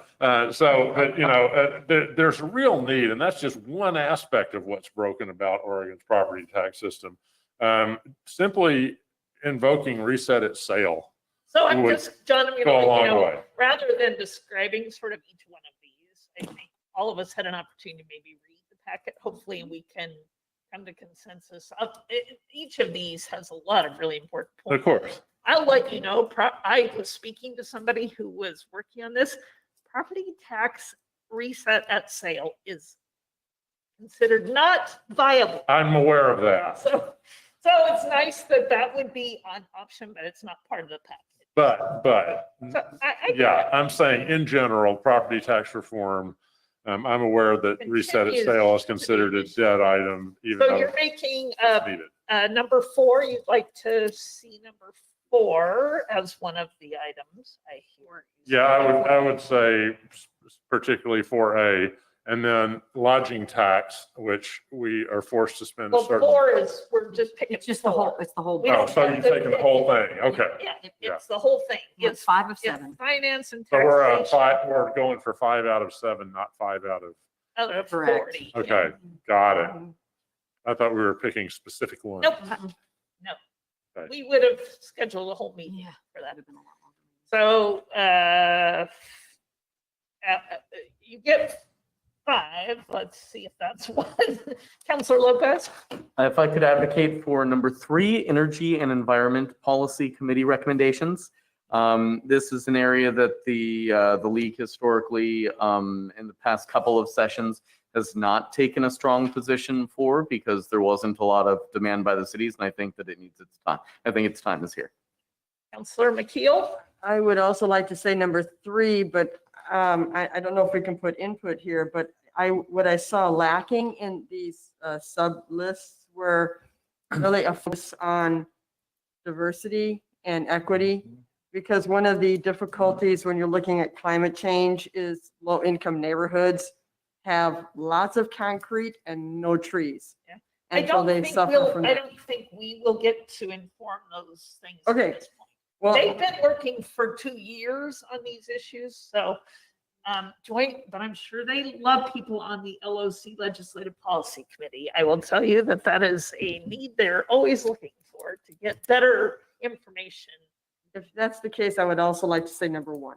Number 1, thank you. Mhm. Counselor Bell? And I, surprise, would advocate for number 6, transportation policy. Me too. Didn't see that coming. Yeah. And if you haven't seen it at the League of Oregon Cities Conference, there is an entire day for diversity, equity, and inclusion. There's a workshop there if you're interested. Yes, that's right. That is one of the main topics this year. Counselor Since you're Terry? needing 5, I'll give you 5. Yes. And in no particular order, number 1, number 3, number 6, number 7 is water, and number 4. I would agree with that list.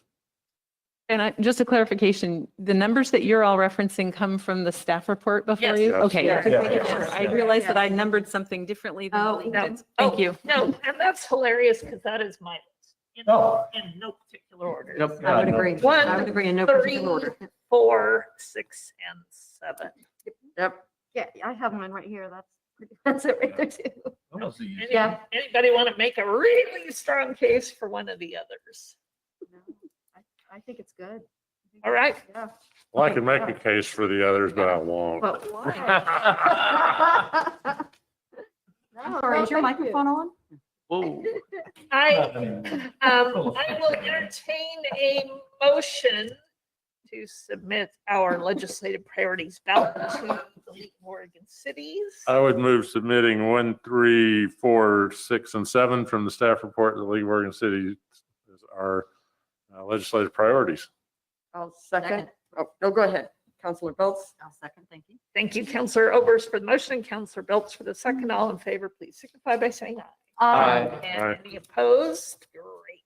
Thank you, council.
work session item tonight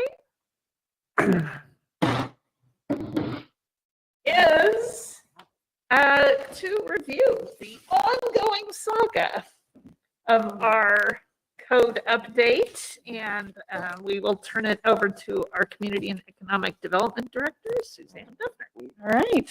Thank you, Madam Mayor. Good evening, Council. I'm excited to be here tonight to a work session on our TGM Code Assistance project that we've been working on for the last year or so. I am joined by Ryan Marcourt. He is with the State Transportation Growth Management Program. So I'm very glad to have him here tonight. They are helping, they're funding this project. So he's a good friend to have for sure.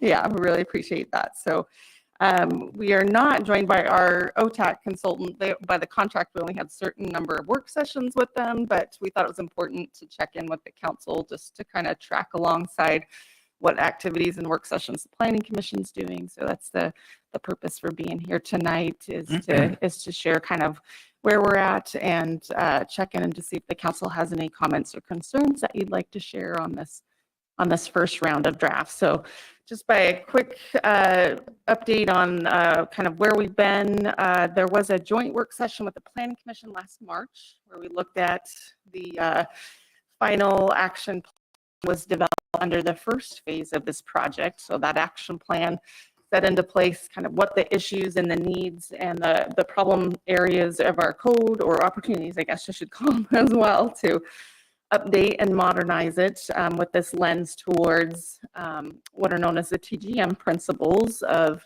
creating a more walkable, pedestrian-friendly, transit-oriented style development that provides a high quality of life for our residents. So in June, we actually had our work session with the Planning Commission. They looked at the first set of code changes. So if you'll recall from our work session, we kind of chunked this up into 3 different code packages, we're calling them, because there's a lot of information that we're going to be covering. So we tried to do it topically and arrange those into the 3 code packages. So this first one that the Planning Commission has had a work session on in June has to deal primarily with the housing and residential issues of our code. And this is really timely. It was nice to have Jimmy Jones here speaking to some of the housing challenges and issues and affordability. And so for those that were here when we did our housing needs analysis in 2019, it identified making updates to our development code so that we could remove some of those barriers to creating more affordable housing opportunities in our community. So, you know, I think all the code packages are important, but this one is important from that lens, and it's nice to be actually implementing some of the recommendations that came out of that housing needs analysis. Now, the recommendations also come from, we've done some project stakeholder meetings. There were several interviews and focus groups that were done in the first phase with different housing advocates and developers. And then we had even in the second phase back in, I think it was April or May, we had a stakeholder meeting in this room as well. And we heard from a lot of folks that helped inform this draft that's before you today. So it is still very much a draft. This won't be the last time that you see it by any means. This is kind of the initial work session steps of the process. There's a whole separate adoption hearing ordinance, process that we'll go through later. But we're trying to kind of dial in some more specific language changes to our code. So just in terms of kind of where we're at in this process. So the Planning Commission, they kind of have that heavy lifting role of really getting into the nitty gritty of this. So you've got a great, well-informed Planning Commission. It's 9 members. We've had some real vibrant discussion. But again, we just kind of want to make sure we're tracking with the council as well with some of these issues. And I'm not, for the sake of time, there's a big packet in here, right? I'm not going to go line by line or even page by page. I kind of lumped it into some topic issues that came up, and then certainly we can discuss any of the council comments and questions that you have thus far. Just by way of orientation to the document and the table, the language that's shown in red underline is proposed new language, and then language that has the strike through is language proposed for deletion. So just that's kind of how we do our draft code change language. And then some of the common themes that you'll see throughout these changes was we're really trying to add more flexibility to our development standards and our codes. That was a very common theme we heard from housing builders and folks that were identifying barriers to our code. And then allowing for more housing choices and types of homes or housing units to be built in the various different residential zones. And then thirdly, a common theme is addressing some of the recent state legislative changes that have come. There's been a plethora of new legislation related to housing. And so we're also trying to get our code into compliance with some of those new House bills like House Bill 2001. So again, I'll just kind of highlight some of the things that kind of came up through the Planning Commission work session. And if there's questions or comments, feel free to interrupt me and we can talk about them when we're kind of going through the sections. But starting on page, what looks like 34 of my packet, I think that's the whole council packet. It's also labeled as page 4. There is a section that talks about accessory dwelling units. So this was part of a state legislative change, House Bill 2001, that requires cities to allow accessory dwelling units wherever single family homes are allowed. And so there are changes reflected in this section that will allow our code to come into compliance with that House bill and clarify the standards that we can actually allow. Like we have some standards currently in our code that are not considered reasonable by the House Bill 2001, for example, requiring off-street parking spaces for the ADU units. So there's language striking out the ones that are not consistent or deemed reasonable. Some of the policy question that has already come up through our first work session related to how many detached or attached ADUs are appropriate in the residential zones. By law, we have to allow one, a minimum of one. But there's language in here that would introduce the possibility of being able to do 2 on a lot, one being attached and one being detached. And there's different ways to do this to make it blend in more with the neighborhood. I've seen some drawings from Eric Olson actually that it looks just like a big house from the outside, and there's 1 unit on the bottom and then 2 units on the second floor that enter off of the alley from a different entryway. But looking at it from the street, it just looks like a big house. So again, this is, recognizing that there's housing shortage and there's issues with needs for more affordable housing. How, what are the ways that we can, through our code regulations, encourage more housing units to be built? So I don't know if there was a question or. So that's what I guess, do you want us to ask questions as we go or make comments as we go? Or I think so. Yeah. Okay. Yep. Mm-hmm. All right, Councilor Oberst, you had something. So I'm troubled by 2 ADUs. And can you make sure that you're speaking towards the mic and not turning away? This has always been close enough, and suddenly it's not. So, Well, when you turn your head away, it's not for the people online. there. How's that? So I'm troubled by the 2 ADUs, not so much in new construction, but going into existing neighborhoods. The idea that, look, we have a whole lot of rental properties in town, a whole lot of landlords being one. I know that some of my colleagues would jump at the opportunity to go from having one dwelling unit on a lot to 3. And then we don't require off-street parking for the 2 new units. And I just remember, and I don't know how many of the folks currently on council remember the trouble we had in Griffin Estates when a single out-of-town buyer bought 10 houses down there and turned them all into rentals and packed 4, 5, 6 students, each with a car, into those houses. And there was no parking down there. It came to the point where the post office had to tell folks, we can't deliver the mail because we can't get to the mailbox. I find the notion of no off-street parking and 2 ADUs extremely troubling. I can't imagine someone who has bought into a single-family neighborhood. I use single-family out of habit. I'm sorry, single-unit neighborhood, suddenly finding themselves surrounded by properties that have 3 units and no requirement for off-street parking. I saw later in the document the notion of eyes on the street, which you can't have when the street is blocked by all the cars that are parked in the street.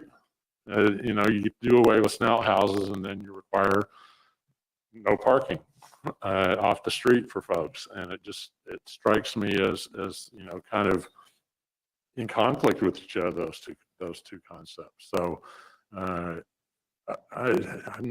this one gave me a whole lot of heartburn, as you can tell when I read over this.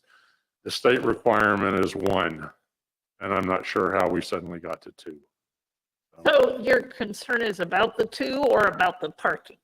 It's about, yes, both. Okay, even just 1 ADU with no off-street parking requirement, I find problematic. Okay, thanks. Anybody else on this section? Any, Councilor McKeel? I also had trouble with I guess I wasn't too worried about the 2 ADUs, but the off-street parking, I just saw that's like going to be huge congestion problem. Councilor Lopez and then Councilor Carey. I could have sworn that off-street parking was part of House Bill 2001, or am I mistaken? I thought that I remembered that we were doing that to be in compliance there. So under the House Bill 2001, you have to allow the ADU wherever the single family is, and you can't require any additional off-street parking for just the ADU. So that to clarify, it's not like we're saying there's no off-street parking. Yeah.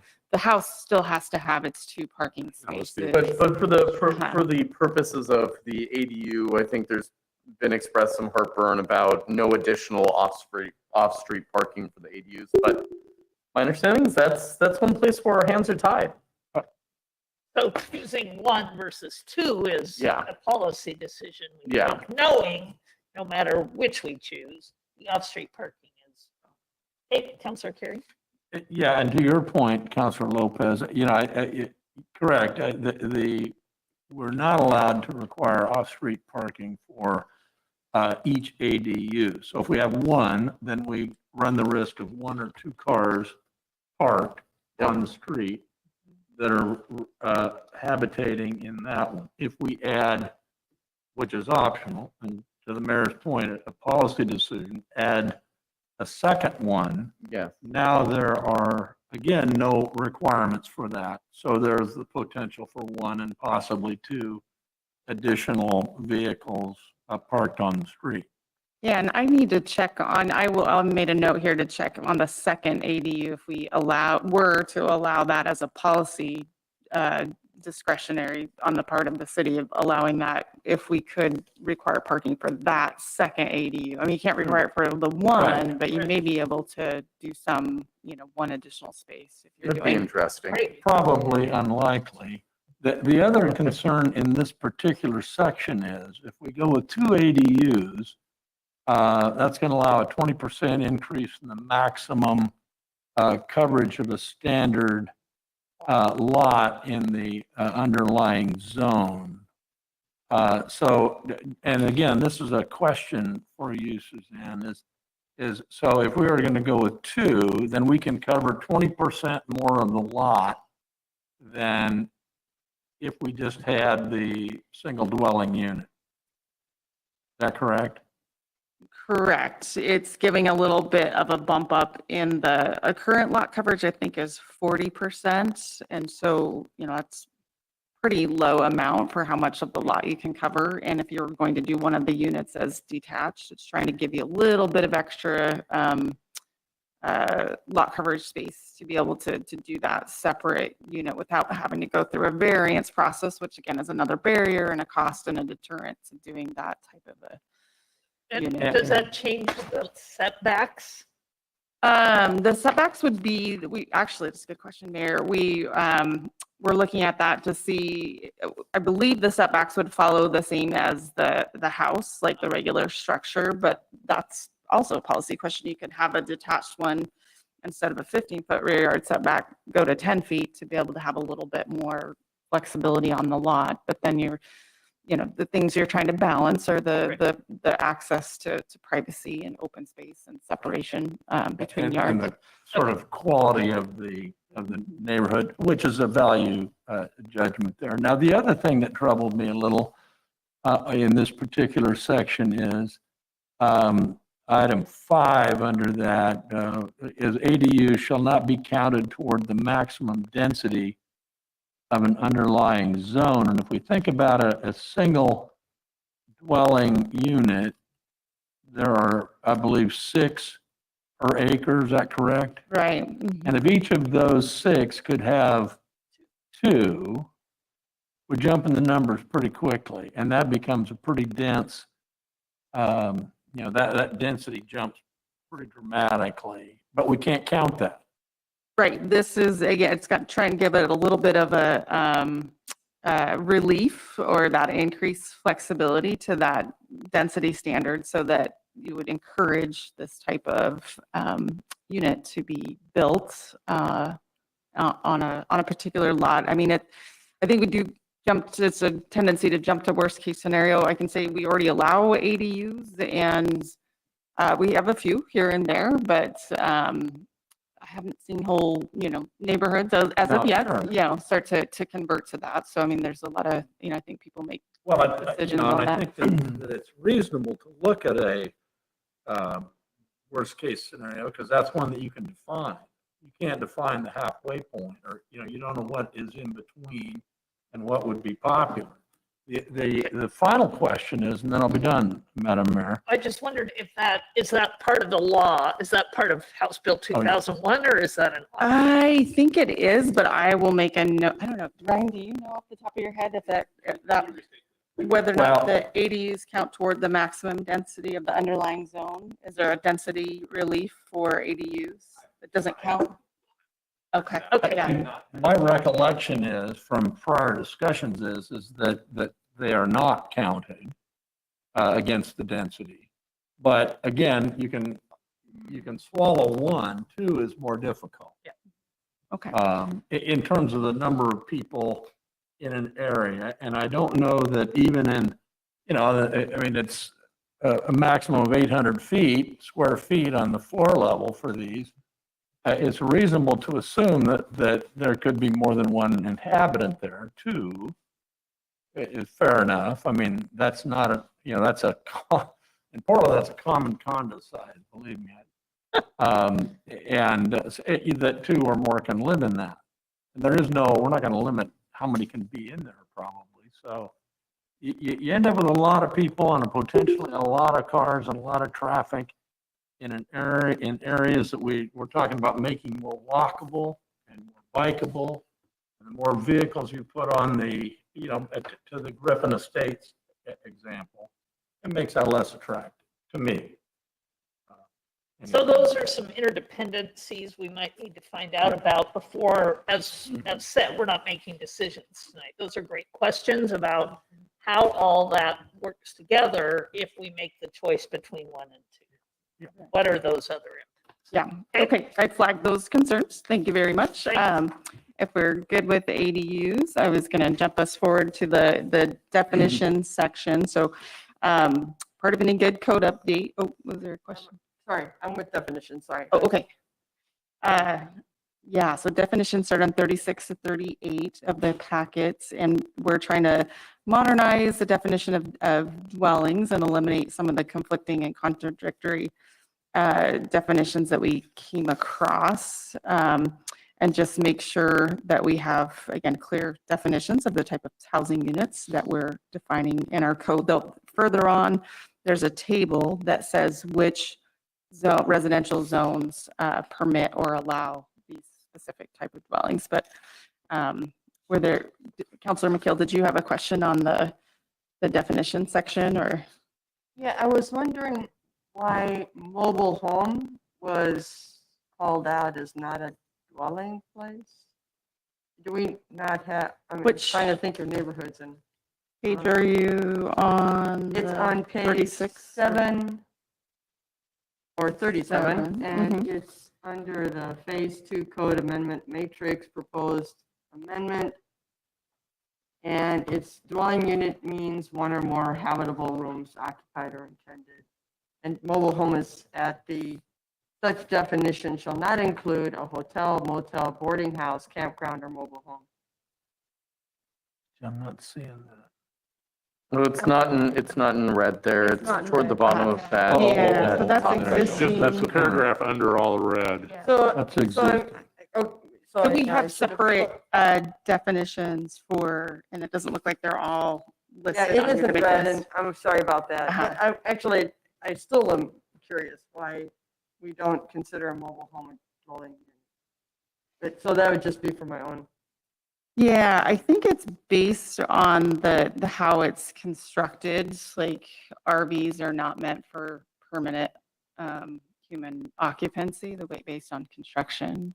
It seems like a matter of semantics, because some people call a mobile home or a motor home or an RV or Manufactured. a camper. Oh. Yeah, so which is that? Because if it's in a Yeah. mobile home park, those are people bought. Yeah, them these and are they're not renting. manufactured homes. Yeah, we Yeah, we yeah. have it, that- these are more RVs down the road. Semantics. That was a regional problem. That's what we call it back to. That's what they're called in the South. All right. Maybe we need to I clarify. That's a mobile apologize. home. Okay, Okay, very good. All righty, so if there's no other questions about definitions, I was going to move us forward to the actual residential zones. Currently, our code is structured, we have a separate chapter for each low density, medium density, high density, mixed density residential zone. A lot of codes are putting those into one chapter, so it's easier for people trying to pick up a code and navigate of like, oh, okay, here's all of your residential zones, and it compares them across the board, so you can easily figure out which zone you're in, what density requirements, what uses are allowed. So we are moving us into that next iteration of being able to administer our code more easily with this change. There are some changes to, again, with that lens towards, how are we making, through our code, are we trying to remove barriers to creating more affordable housing and encouraging more housing production? So there are some tweaks to the density allowances in each zone. We define those by a minimum and a maximum number of units per acre in each one of those zones. So there are some modest bump ups in the medium density and the high density residential zones. Currently, we're at a range of 6 to 12 units per acre. In the medium density, it's going to 7 to 16 units per acre. And then the high density is currently 12 to 20 units per acre, and this is proposing 12 to 24 units per acre. And then it looks like the medium or mixed density is staying the same. So not huge increases there. One of the things that we're looking at, though, again, to encourage more of what we call the middle housing types. This is may have heard this at conferences and seen this in LOC articles, but that missing middle housing types are the triplex, the cottage cluster, the townhomes. Don't see a lot of those being built, but there's this need for that more affordable starter, or if you're looking to downsize, having that as a potential housing type to live in. And so excluding those types from the maximum density standards would be one way of incentivizing to be able to do more of those units. that there's a need for. So they're calling that a de facto density bonus. So yeah, one bonus. Yeah.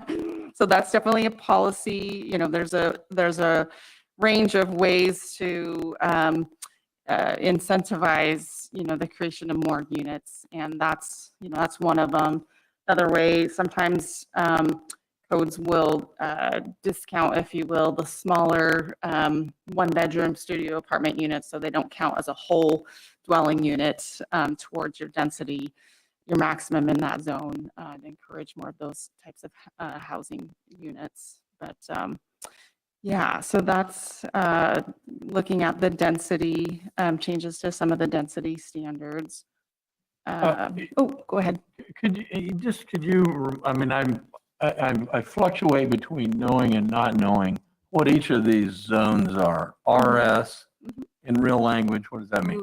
So low density residential. So that's primarily going to be the detached Residential. single home. It's not single family anymore. Yeah, but that's Duplexes. And then there's some conditional units, conditional uses that get at some more intense ones. And then medium density is kind of more of your townhome, triplex, duplex, row house type units.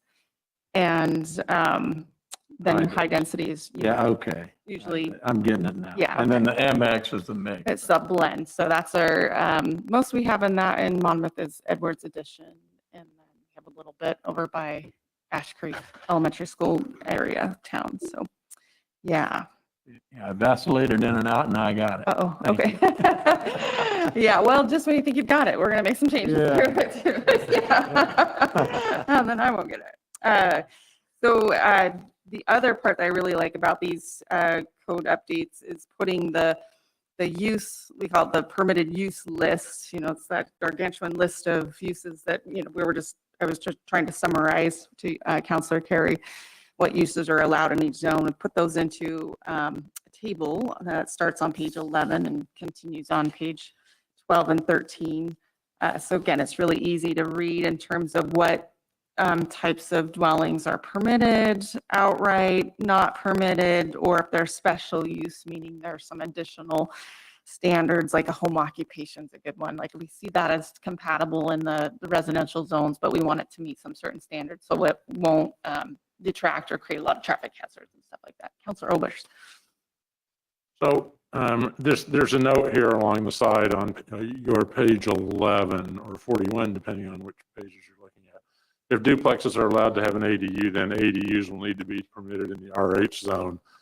And that jogged for me the idea that could someone take a family and a home in a single unit area, duplex it to meet the requirements, be allowed to do that under 2001, and then each one of those duplexes put a single ADU in the back. So now we've got 4 units where there was 1.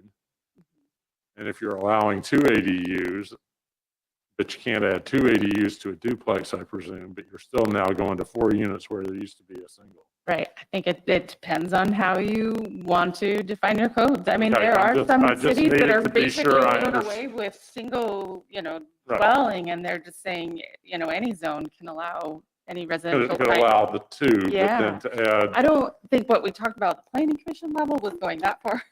Right, Like, I mean, just- you could, it's basically a fourplex if you think about 4 That's units right. on a lot. So, And I mean, it's- so when I saw that, I wanted to be sure I understood that you were, Uh-huh. that's basically saying if you allow ADUs with duplexes, then you could go from 1 to 4 on what's currently a 1 unit lot. Okay. Just wanted to make sure I understood that was what that was calling out.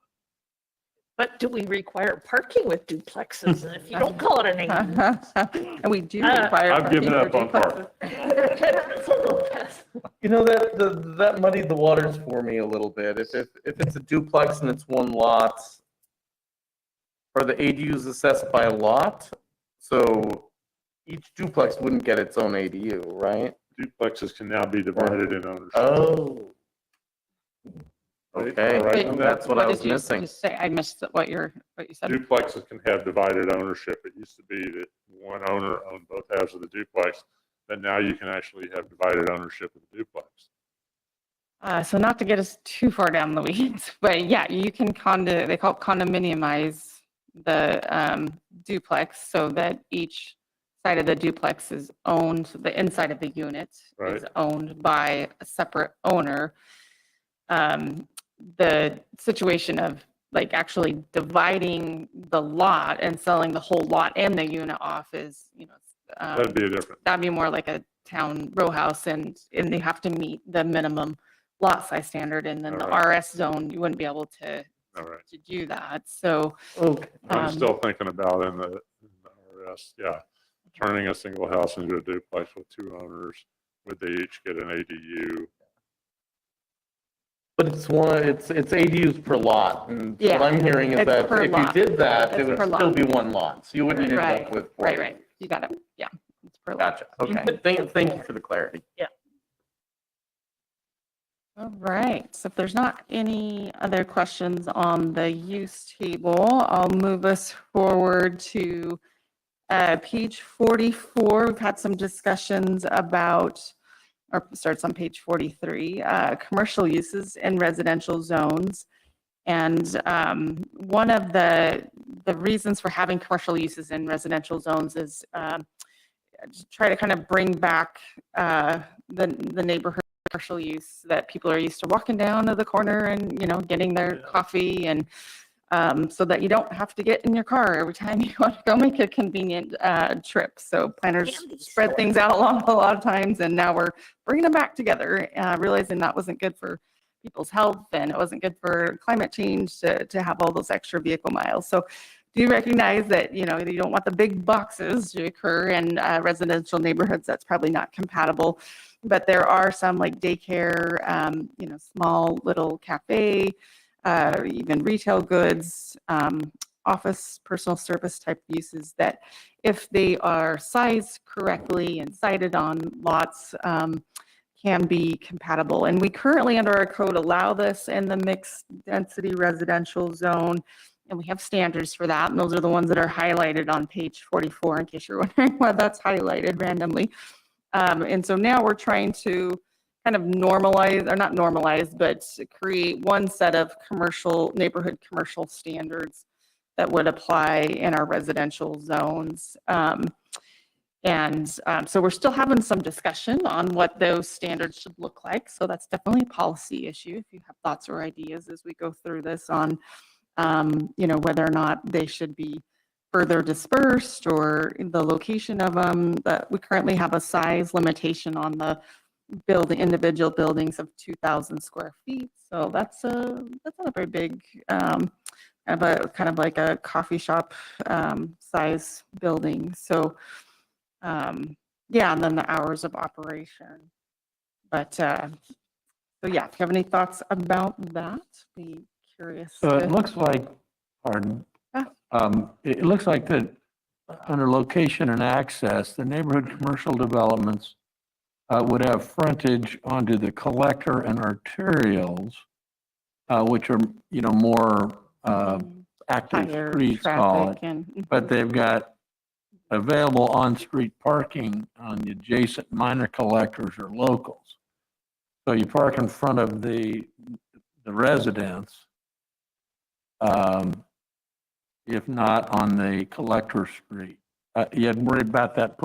We get all kinds of, the university gets all kind of static on people parking into the, in the neighborhood. Well, this sort of thing may elicit the same.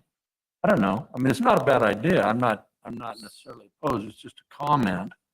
I think while this is, I think we'd have to look at the economics of this because, structurally it makes sense to put little coffee shops in neighborhoods. But what's the business plan for that coffee shop to make it in there?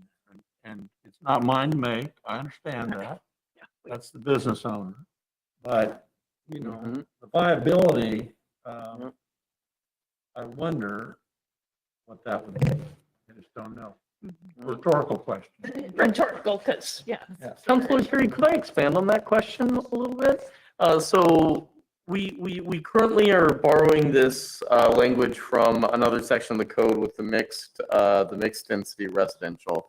To my knowledge, the mixed density residential to date doesn't have any neighborhood commercial use. Right. So if the goal is to encourage, Has a lot designated for it, but it hasn't been. yeah, it's there's nothing actually there. So There, but there is a lot designated. so if we if I may continue with my question, so if the goal is to encourage this kind of development, that we have all the wonderful benefits laid out, more walkability, less fossil fuels, more healthy neighborhoods, et cetera, et cetera. Gosh, I mean, I don't know that our current language actually gets us there, because nothing's been built with it, and it's been around for a number of years. Yeah. Almost 20 years. So, to the practicality aspect, do we know why? Of concern, it might no longer be allowed because it might now be within 1/2 mile of a commercial retail site that yeah. didn't exist when it was Right, designated. and that was one of the standards, Mayor, that we were actually thinking about. The dispersion maybe counter to what we're trying to encourage here. And I do think, to your point, Councilor Lopez, that that there's sometimes chicken or egg. Sometimes you need a critical mass in a neighborhood built out to a certain capacity to the business case argument of whether or not it makes sense. We, as the city, that has the code regulations, we don't necessarily mandate it to be, but we provide the opportunity and try to find ways to encourage it. But it's a good point. I mean, and I think some of it will be, as it makes more sense in certain neighborhoods where there, maybe is a larger population and more of a density and more access to things like transit and other services. I guess my question would be then, are there neighborhoods in Oregon, maybe not in Monmouth, we know that doesn't exist, but that have seen this be a success? And gosh, are there pieces of the code that differs from what we've proposed? Yeah, so I can think of actually one that jumps out at me, and I have to think if it's actually zoned neighborhood. I believe it's not zoned neighborhood commercial. It's been a while since I've been the planner in Dallas, but they have the Ixtapa Mexican restaurant, and that's like the local neighborhood hangout where folks go, and so they are also on a highway and have different traffic counts and stuff, and it's not just for that neighborhood. But I think there are examples outside of Portland and even Bend. I've seen it in Bend with food cart pods. I was going to say, if you go to Bend, you'll start seeing a lot of. Yeah. And I guess I've seen them, but where my expertise doesn't extend to is how does their code different from, or is it different from what we have? And that's a maybe good what point. are the, Right. what are Best the key practice. differentiations? Yeah, and we just gotta look at that. That's a good point. So I lived many, many years ago when I was a much younger man in Eugene, in a neighborhood that was built in, I'm guessing the late 30s and through the 40s, and 5 blocks down the street was a little store with the owner lived upstairs. And, if you needed a grocery run, you didn't go there, but if you needed one or two things, it was just so fabulous to have that there. And they're all over the place, and particularly in that part of Eugene and close around campus. You get farther out, they're not so much. And, one of the questions I would have about the one lot that we do have is, has anybody made a concentrated effort to recruit somebody to that lot? I have no idea, and, no information one way or the other on that. I think there might be places in town, and again, close around campus, where this might be a real boon to the community, and particularly if we made a concentrated effort to see if we can find somebody who might like to open a little store, But or again, a little coffee shop. Close to the university would be within a 1/2 mile of our current. Right, and so I've already thrown that standard out from what that Suzanne might and be you said. something. So Yeah, that if is we want definitely to one we encourage flagged. it, we might have to delete that. Right. That's one we had flagged to potentially Proposal, delete. if you want to make that. Good. Okay. all great feedback. Thank you for that one. But I'm a big advocate for trying to see if we can get some of these going. I worry a little bit that we may be too small town to see these succeed yet, but it would be, I don't know it would that be it's hard. fabulous. I've seen them succeed in much smaller towns, Yeah. different parts of the country. It Yeah, we're depends on starting to where see they are that in traffic. pressure on our commercial land supply. So, yeah. Different I think parts we're of the getting there. country where they don't have land use laws and people just build crap wherever they want. That's right. And now we're trying to go back to that. Right. Yep, no, that's it. That's exactly Yeah. it. The hegemony of the automobile.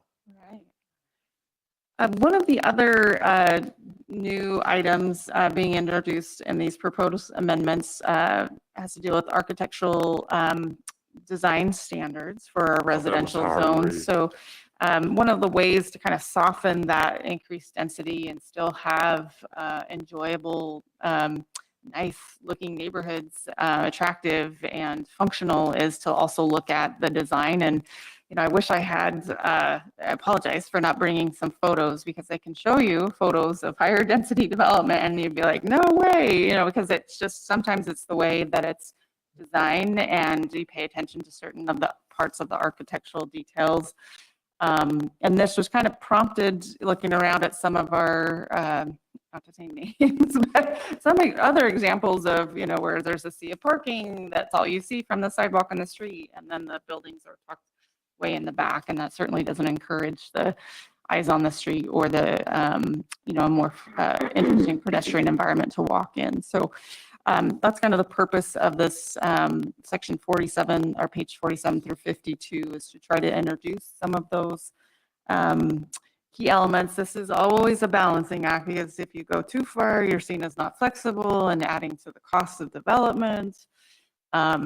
But I think it's an important element of trying to create the types of neighborhoods that we're. And that very first question on page 47, does this only apply to new, or does this also apply Right. to?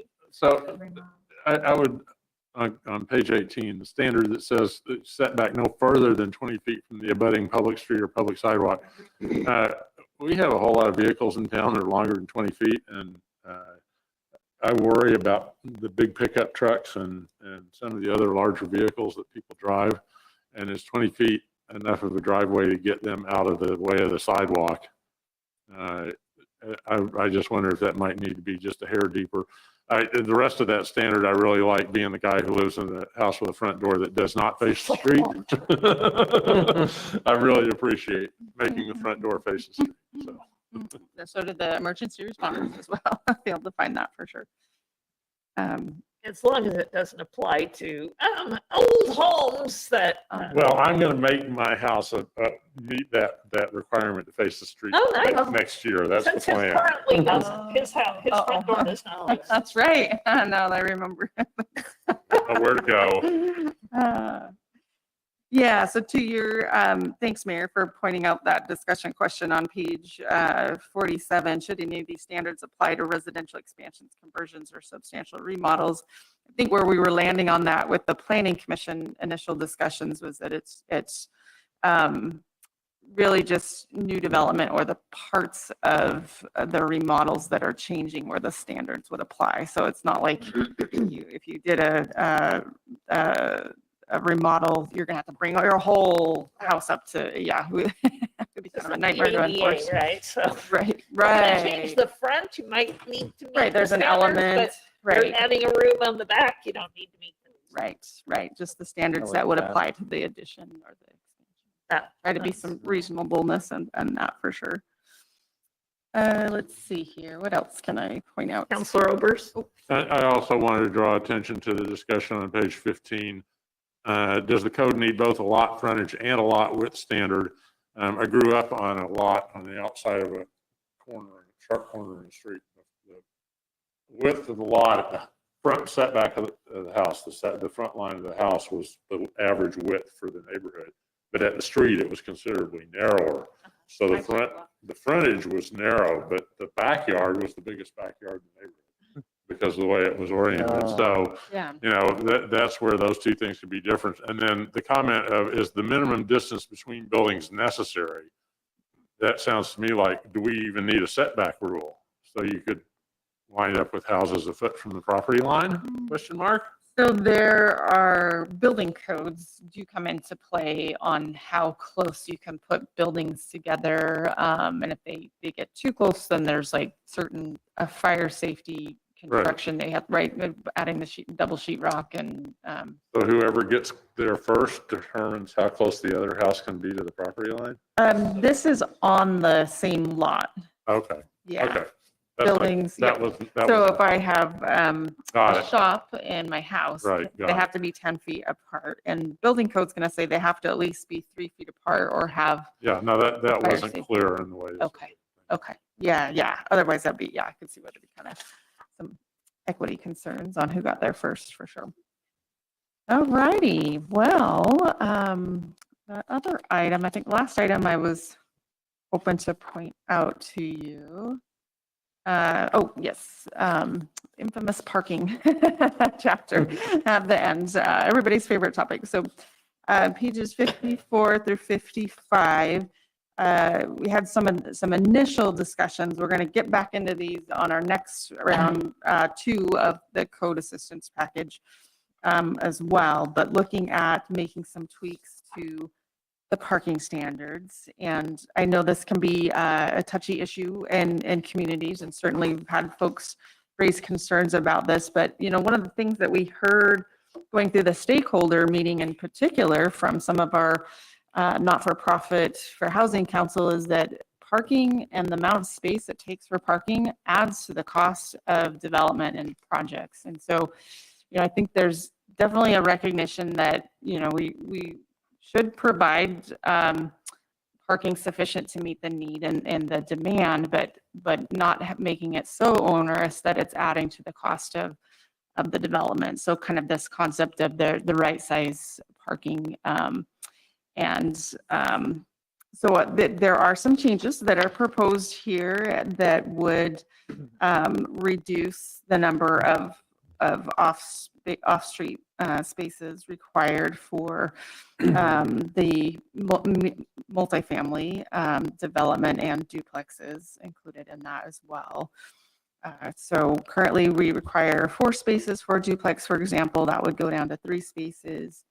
Triplexes, cottage clusters, townhomes would be required to have 1 space per unit. Those are I don't think those are currently called out in our parking code. And then multiple dwelling units that are on the smaller side. So those units are less than 500 square feet in size would only be required to have a half parking space per unit. And multiple dwellings that are larger units, presumably more people could live there. Those would have the larger 1 space per unit. So you know, this is getting at that not everybody necessarily is going to have a car. We're trying to encourage more transit and through the trolley that's coming. And there's a number of students on campus that don't have personal vehicles. So again, trying to decouple some of the cost of housing that parking can bring alongside to them.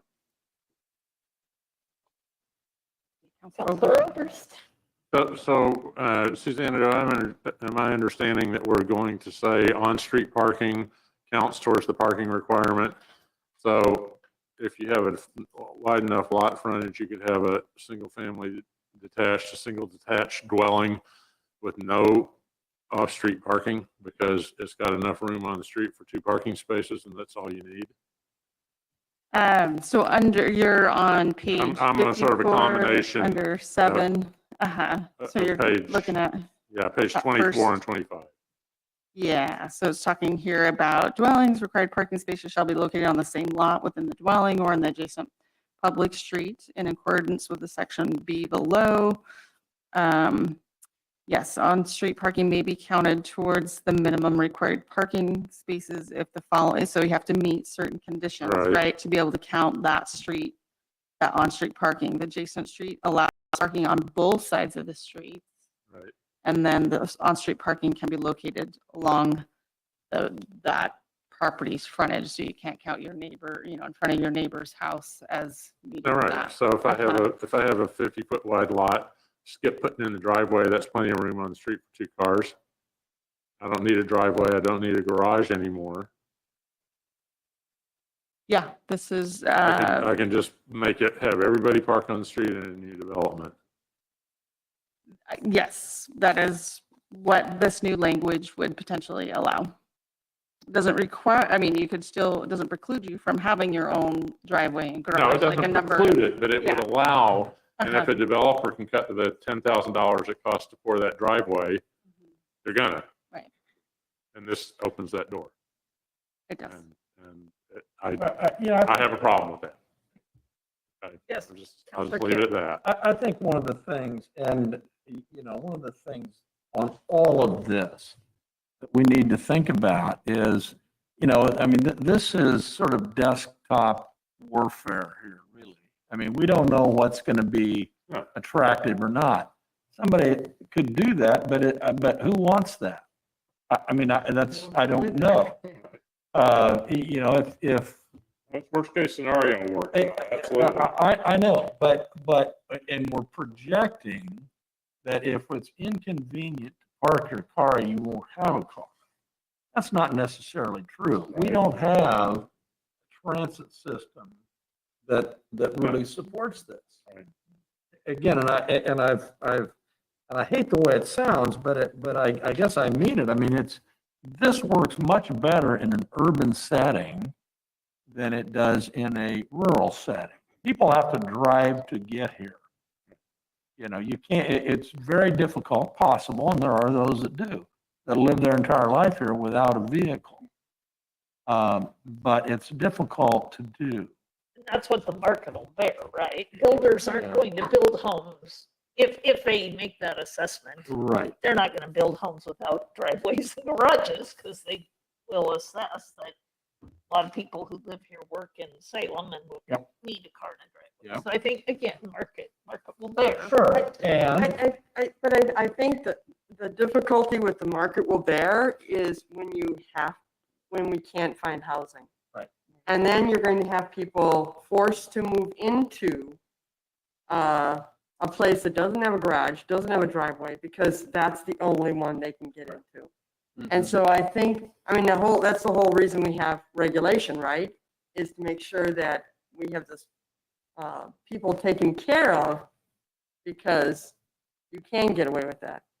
The other thing that I'm kind of like, when I saw this too, is like, okay, so you got this developer, as Councilor Ober said, well, I'm just not going to put in that driveway. And so we're pushing those cars onto the street so the taxpayer can take care of where we're going to take care of the car. And so it's like, I think we need to maybe, I'm a little worried about this as well. Yeah, no, I'm that's coming through. I think, there may be ways to massage the language as well, because I'm thinking of one parking example in particular of the Southtown apartments that just were built, 119 units.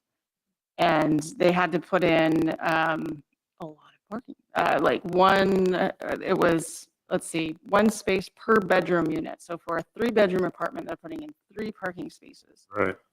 So I have made a habit now that I work down at MPL, stock the parking lot at different hours of the night to see how many people are actually parking in there. Yeah. I've never seen that full, No. even on a Sunday morning. So I think there's opportunities there, because again, the concern is the more impervious surface, the more parking you require, the more expensive it is for that developer to build that housing, and they're not going to eat that cost. They're going to pass that on to the renter or the buyer to the house. So those are the concerns. Councilor Lopez? Thank you. And great conversation. I too have a little bit of heartburn with the parking. And, my mind goes back to the period in time where the city did not require sidewalks to be built as part of new developments. And we're still recovering from that. However, I do understand the need to look at that impervious space from an environmental standpoint, the need to make to make neighborhoods more walkable. I think there's a great comment earlier that, gosh, if if all the cars are parked lined up on the street, that doesn't make for a walkable neighborhood either. It does And not. so I just wonder if there's any middle ground that was considered, allowing one of the two. Single detached requires 2 spaces per dwelling unit. Could one of those spaces be theoretically counted as space in front instead of both? Could we look at, gosh, I mean, I get a little concerned about and I'm just kind of spitballing other things, as long as the adjacent street allows parking on both sides. So, we've talked about putting in bike lanes recently and what that would do to parking. So if there's a home that was built and then years later, there was half of that street's parking was converted to a bike lane. Then no one has anywhere to park, and it's now one a street that only has parking on one side. So there's some concerns. I think we can meet all of them, but I just want to make sure that we're forward minded with not just how to get stuff built now, but also for the continuity of the community as time progresses. Councilor McKeel? Yeah, actually, just going off of the parking on both sides, there are streets in Corvallis where you have parking on both sides. You can't get cars through. You can't have cars coming the opposite direction. So, I mean, and so you stick a bike in the middle of that as well. And yeah, so I think we have a street like that in Monmouth, actually, over near Ash Creek. That's a deliberately built as a narrow street, parking one side, nightmare. Heck, some of those 24-foot trucks make it difficult to get down some of our collectors sometimes. So, Councilor Belt? I just wonder if there's been any consideration. I know with a larger development, oftentimes the developer is allowed to have fewer parking spaces if they have a bike share program, if they build bike parking, if they subsidize the scooter share. So maybe these are some things that could be considered, probably not on a single ADU, but Yeah. I would On a like to throw larger- those ideas out there again. Yeah. Great. Or bus passes as we improve, or trolley passes, although I think the trolley is going to be free. But, as we move forward, if there are opportunities for us to offer that as a concession, don't do this, but you must do this. Yeah, absolutely. There are a lot of different options, and to Councilor Lopez's point as well, that you can set them as like percentages of the required spaces can be met with on street, and like Councilor Belts had talked about that. Right, if it's offset or they get a reduction to their parking if they're providing other alternate modes of transportation for their residents. So yeah, I have definitely flagged this and taken some notes, and we'll see if we can propose some changes that will kind of find a middle ground. And I hate to bring this up, but page 16 has an occurrence of the term single-family residential and another did we miss one? occurrence of the term multifamily residential. I'm trying to get the lingo right. Oh man, you can see I'm not. Bottom of page 16. I'll Okay. just let you know. Oh, there we go. Good. Yep. Yeah. It's really a hard habit to break, not just saying single family. So I just saw that and thought you're going to want to know that. Thanks for catching that for sure. Good eagle eye. All right. So that's what you needed from us? Yeah, absolutely. more to come for sure. All good discussion, and we'll keep working on it, and we'll have another round of edits. The next one will be talking about the commercial zones and getting back into the parking in the streets and mobility a little bit as well. So, yay! And I think we're scheduled in. I want to say the end of August maybe for that, but we'll get it back in front of you to keep working through it with us for sure. Thank you. Thank you. Really good work. Yeah, as usual, thanks for the hard work. Yeah. And sorry if I was harsh. No, that's why. Because I know how hard you and planning. Yeah, no, it's good. It's good to get these comments earlier on. That's why we did the work session so that we can, And thanks, Frank, for doing that. It's been a great resource for sure. Yeah, thank you. Oh, good. Glad it was worth your time. Speaking of time, we are at 9:24, well past our sort of 9 o'clock check-in time.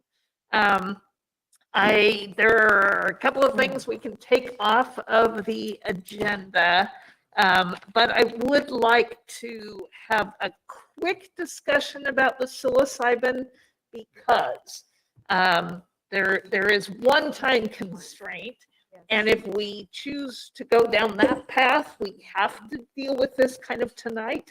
If we choose not to go down that path, we have lots of time. So I'm going to let Marty address that one quickly. Thanks, Mayor and Council. So cities and counties that wish to prohibit the establishment of psilocybin businesses would do so by referring the matter to voters at the next statewide election, and that's this November.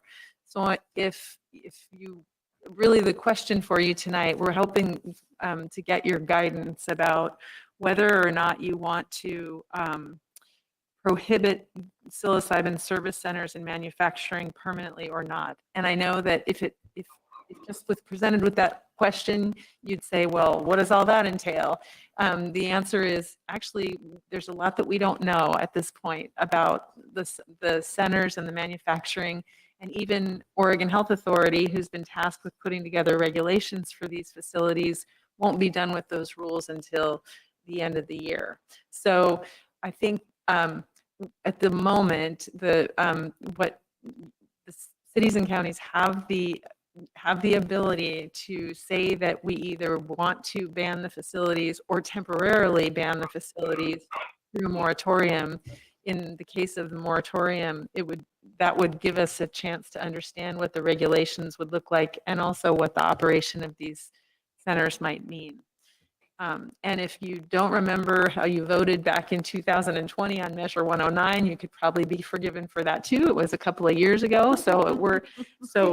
At that point, that measure legalized the use of psilocybin, and we're now at a point where the regulations are coming forward. And much as with marijuana facilities, we'll have the opportunity as a city to place time, place, and manner restrictions on these facilities at some point. That's a question for beyond now. And so I gave you a presentation that was given about city and county, how this measure may relate to city and county regulations, just for your reference and context.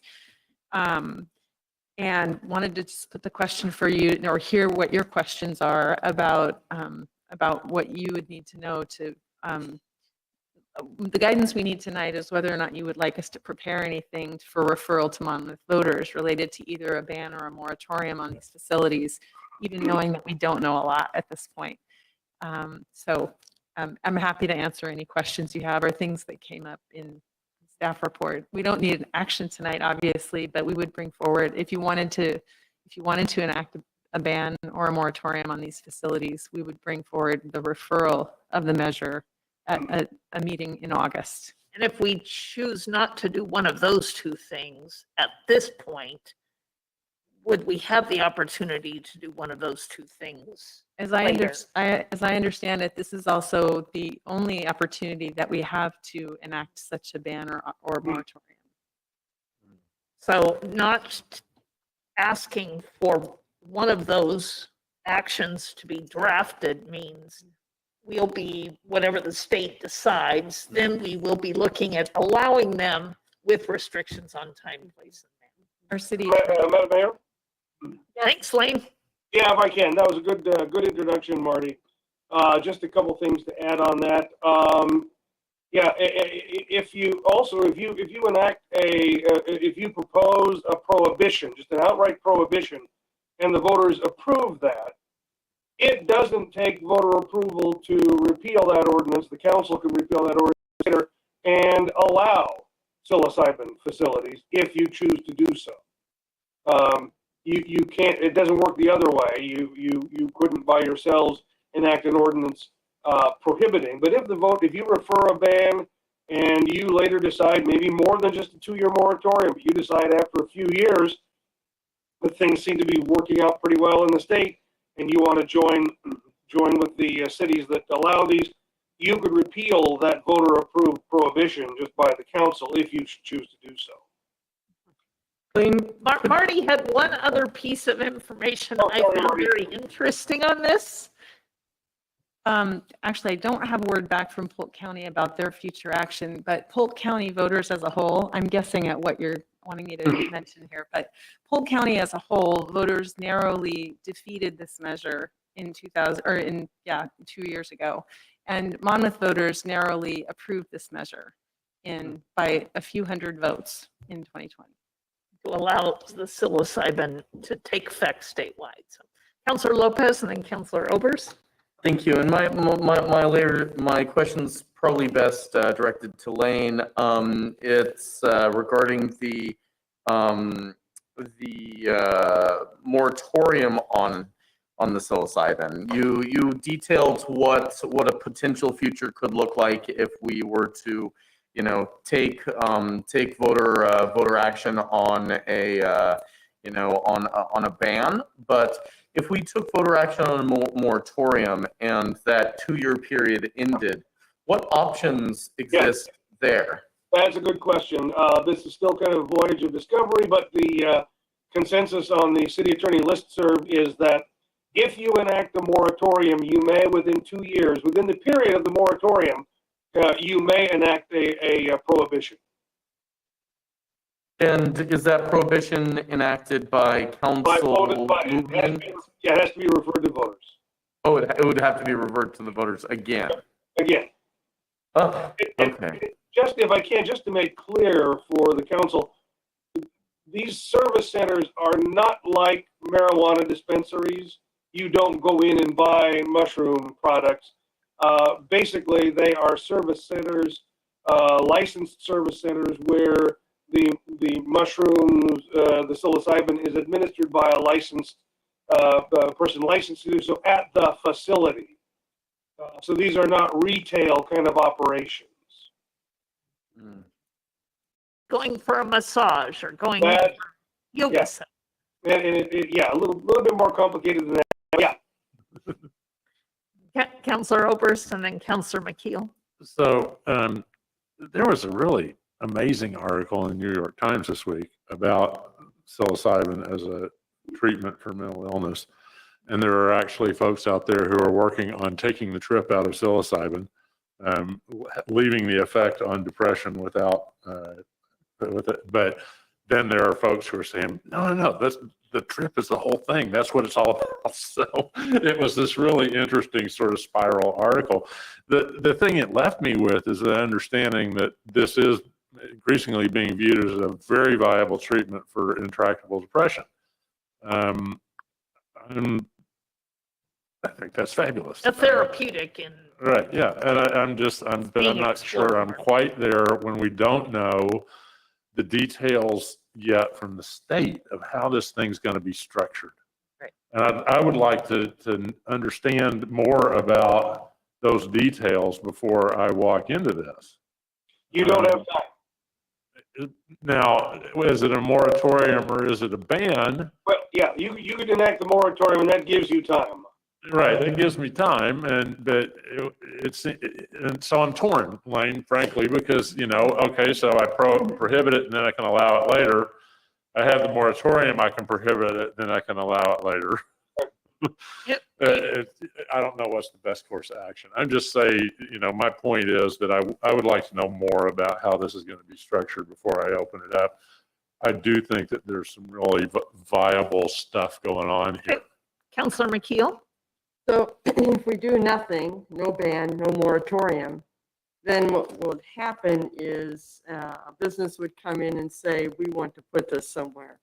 So we need to have codes then in anticipation of this? Right. So that's what we said is once we get all the guidance, we can restrict time, place, and manner as we've done and recently adjusted with our marijuana retail. That part appears to be very much like the marijuana law. Okay. Mm-hmm. And we can do that just as it comes in the door. Yes. Right. Especially once we start getting the regulations from Oregon Health Authority, we'll know more about what this looks like. Like the marijuana, you can't impose regulations on location that are effectively a ban. There has to be some place that it can locate, or it really would be considered an illegal ban. But otherwise, just as you've done with the marijuana businesses, you can zone them and you can regulate locations as long as it's short of reasonable and short of a prohibition. Councillor Carey? You know, I have the same, I've kind of forgotten, you know, what these these service centers look like. There was a discussion about that, I know, when we voted on it, but this is a legal substance and this is a legal treatment. And so I personally would not be for banning it. But it may be, given all the discussion, it may be worth sort of sitting back and taking a look, because I think it's a little tough to tell what the impact on our community might be. I think we've discovered that the impact of the marijuana facilities on our community is pretty negligible. I don't know whether this type of a service would be the same or whether it would be different. And this covers both that sort of service aspect, but also manufacture. So there's a piece of that as well, but again, we don't know what that would look like. But the manufacturer of it, I mean, that's a crop as far as I'm, you know, I mean, that's why I look at that. I mean, and it's a legal crop. I think there's a process. And the process. And we've got those, same thing with marijuana. And this is a license, I mean, the person who distributes it has to be licensed. It's a fairly regulated industry in and of itself. Exactly. Right. I don't see why we would need a moratorium. I guess my only, because I would go, well, they could just put it anywhere, but it's like, but it's a licensable, it's not like, you know, a bar that pops up or something. It's something that's, you have a professional who's working on it. Yeah, without a moratorium or ban, we will be able to discuss time, place, and manner of sale and of location and all those things. So I'm going to get a consensus here so we can move forward. So please indicate if you would be interested in an outright ban at this time and bringing that forward. How about a moratorium? Okay. So how about no action at all? I'm I'm kind of in between 1 and 2 as well. But you're gonna make us pick a position and stand on it. I think we have to give them some guidance, and it's late. Yeah, with the approach of the election, we have dates that we have to make if we're going to get a measure on the ballot. Right, that's our problem.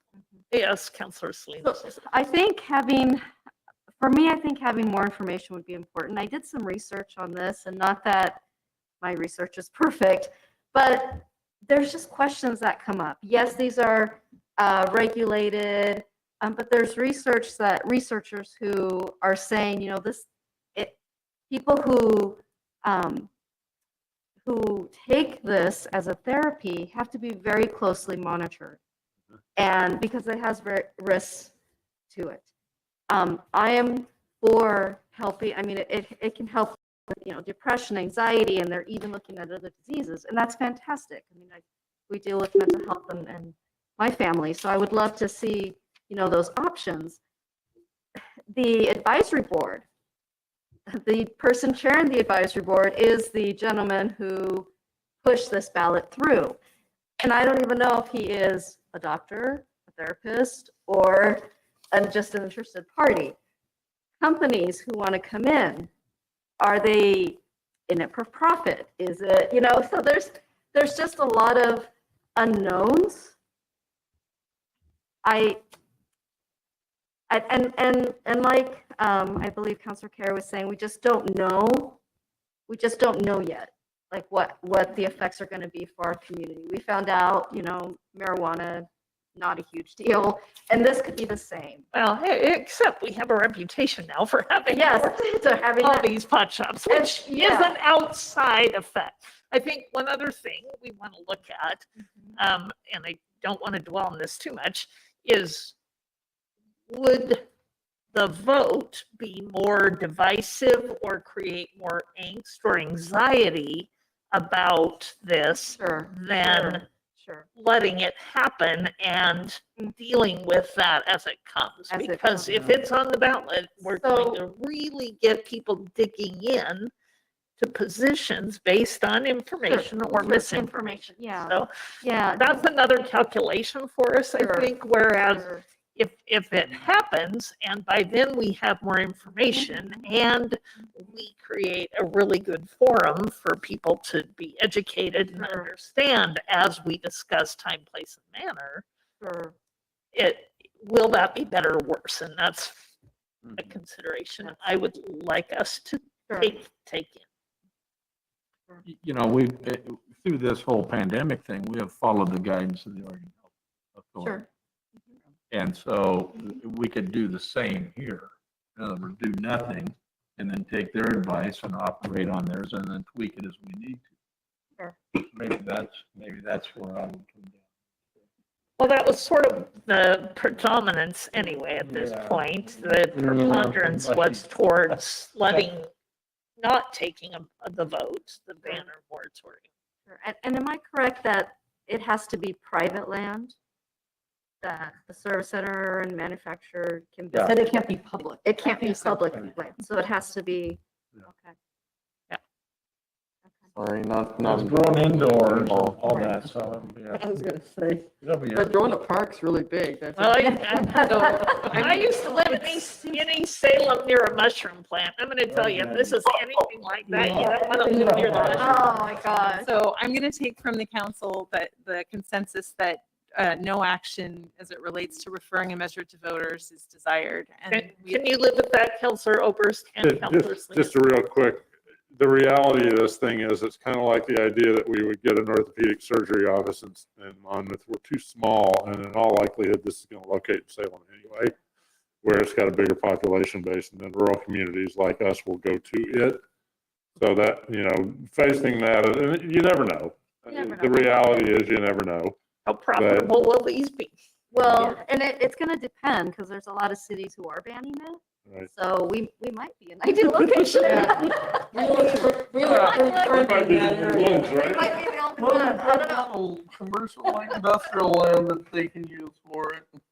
All right. Is that are you okay, you two? With I'm done. I think I can live with it because it sounds like we'll have a deeper discussion and be able to make those decisions later on. All right. Thank you. Thank you for your guidance. very much. We are unfortunately going to have to delay discussion about our entrepreneurship asset map unless. Which is really a good document. It's a great document. I Fabulous. can't wait to get a presentation on it. And our Monmouth Engage Committee discussion, that can also be postponed. And I am going to pass on a mayor's report and also hold off on boards and commissions tonight. So I'm going to hold off on a city manager report just in the interest of time. All the good news got shared, I think. Oh, I'm sorry. And save the date, August 6th in the morning, demolition party for City Hall. It's Saturday morning. I think since I see that Cole Estes has stayed on the line tonight, Marty, can you briefly talk about, amplify the discussions that have been had with PCL about the issue with asbestos? Sure. I guess what I would say is I don't have a lot of great, news to report in the interest of, I recognize Mr. Bestis and his family are living in a very fearful situation. And they also interacted with PCL extensively about the modifications to the home for the resident who is living there in an effort to try to, moderate what it has been, when PCL has left this person unsupervised and the modifications have not been working. That's clearly not working for Mr. Bestis and his family. PCL is open to and wants to find further modifications that could work. They're not open to moving the resident who has been there for 15 years or so. But I guess all I would say is some of what you heard in Ms. Estes' report tonight, resulted in a criminal charge, but the person who lives there has a developmental disability that leaves him unable to, how do I say this, understand the implications of his actions. And so while scary and clearly, have a strong negative effect on Mr. and Mrs. Bestis and their family, the actions have not been there's been one criminal incident and there have not been violent incidents. So our police department at this point and PCL assert that this person is not a danger to the community or to the neighbors. And so as I said, I don't have a great resolution to offer here, and the city doesn't have any authority really Jurisdiction. or influence over this situation. Unless we're in a situation where there's either criminal activity or there's, a reason that our police department would intervene. So it's not, this is a very unfortunate situation for, both parties, and I don't have a great resolution for it. And Yeah, just wanted to let you know she really has been in contact. PCL has expressed interest, I think, as she says, and yet we know that's difficult, right? That even modification after modification and things continue, according to what we heard tonight. So, but because of the rights of the person with disabilities to stay in his own home, which he rents, and modifications continue to be made or would be made. I think that is just the message we've gotten, certainly the tone from PCL, apologetic, but also willing to continue to talk. I would point out, I think one thing I heard from them is this person is supposed to be staffed at all times when they are outside the home, and PCL has had critical staffing shortages, which they've not always been able to meet that accommodation plan. And that would happen anywhere. John? I don't think anyone would dispute the rights of the individual, the PCL person. But there's parameters of acceptable behavior that would be applicable to anyone. And the behavior that was described tonight and previously seemingly would go beyond acceptable behavior.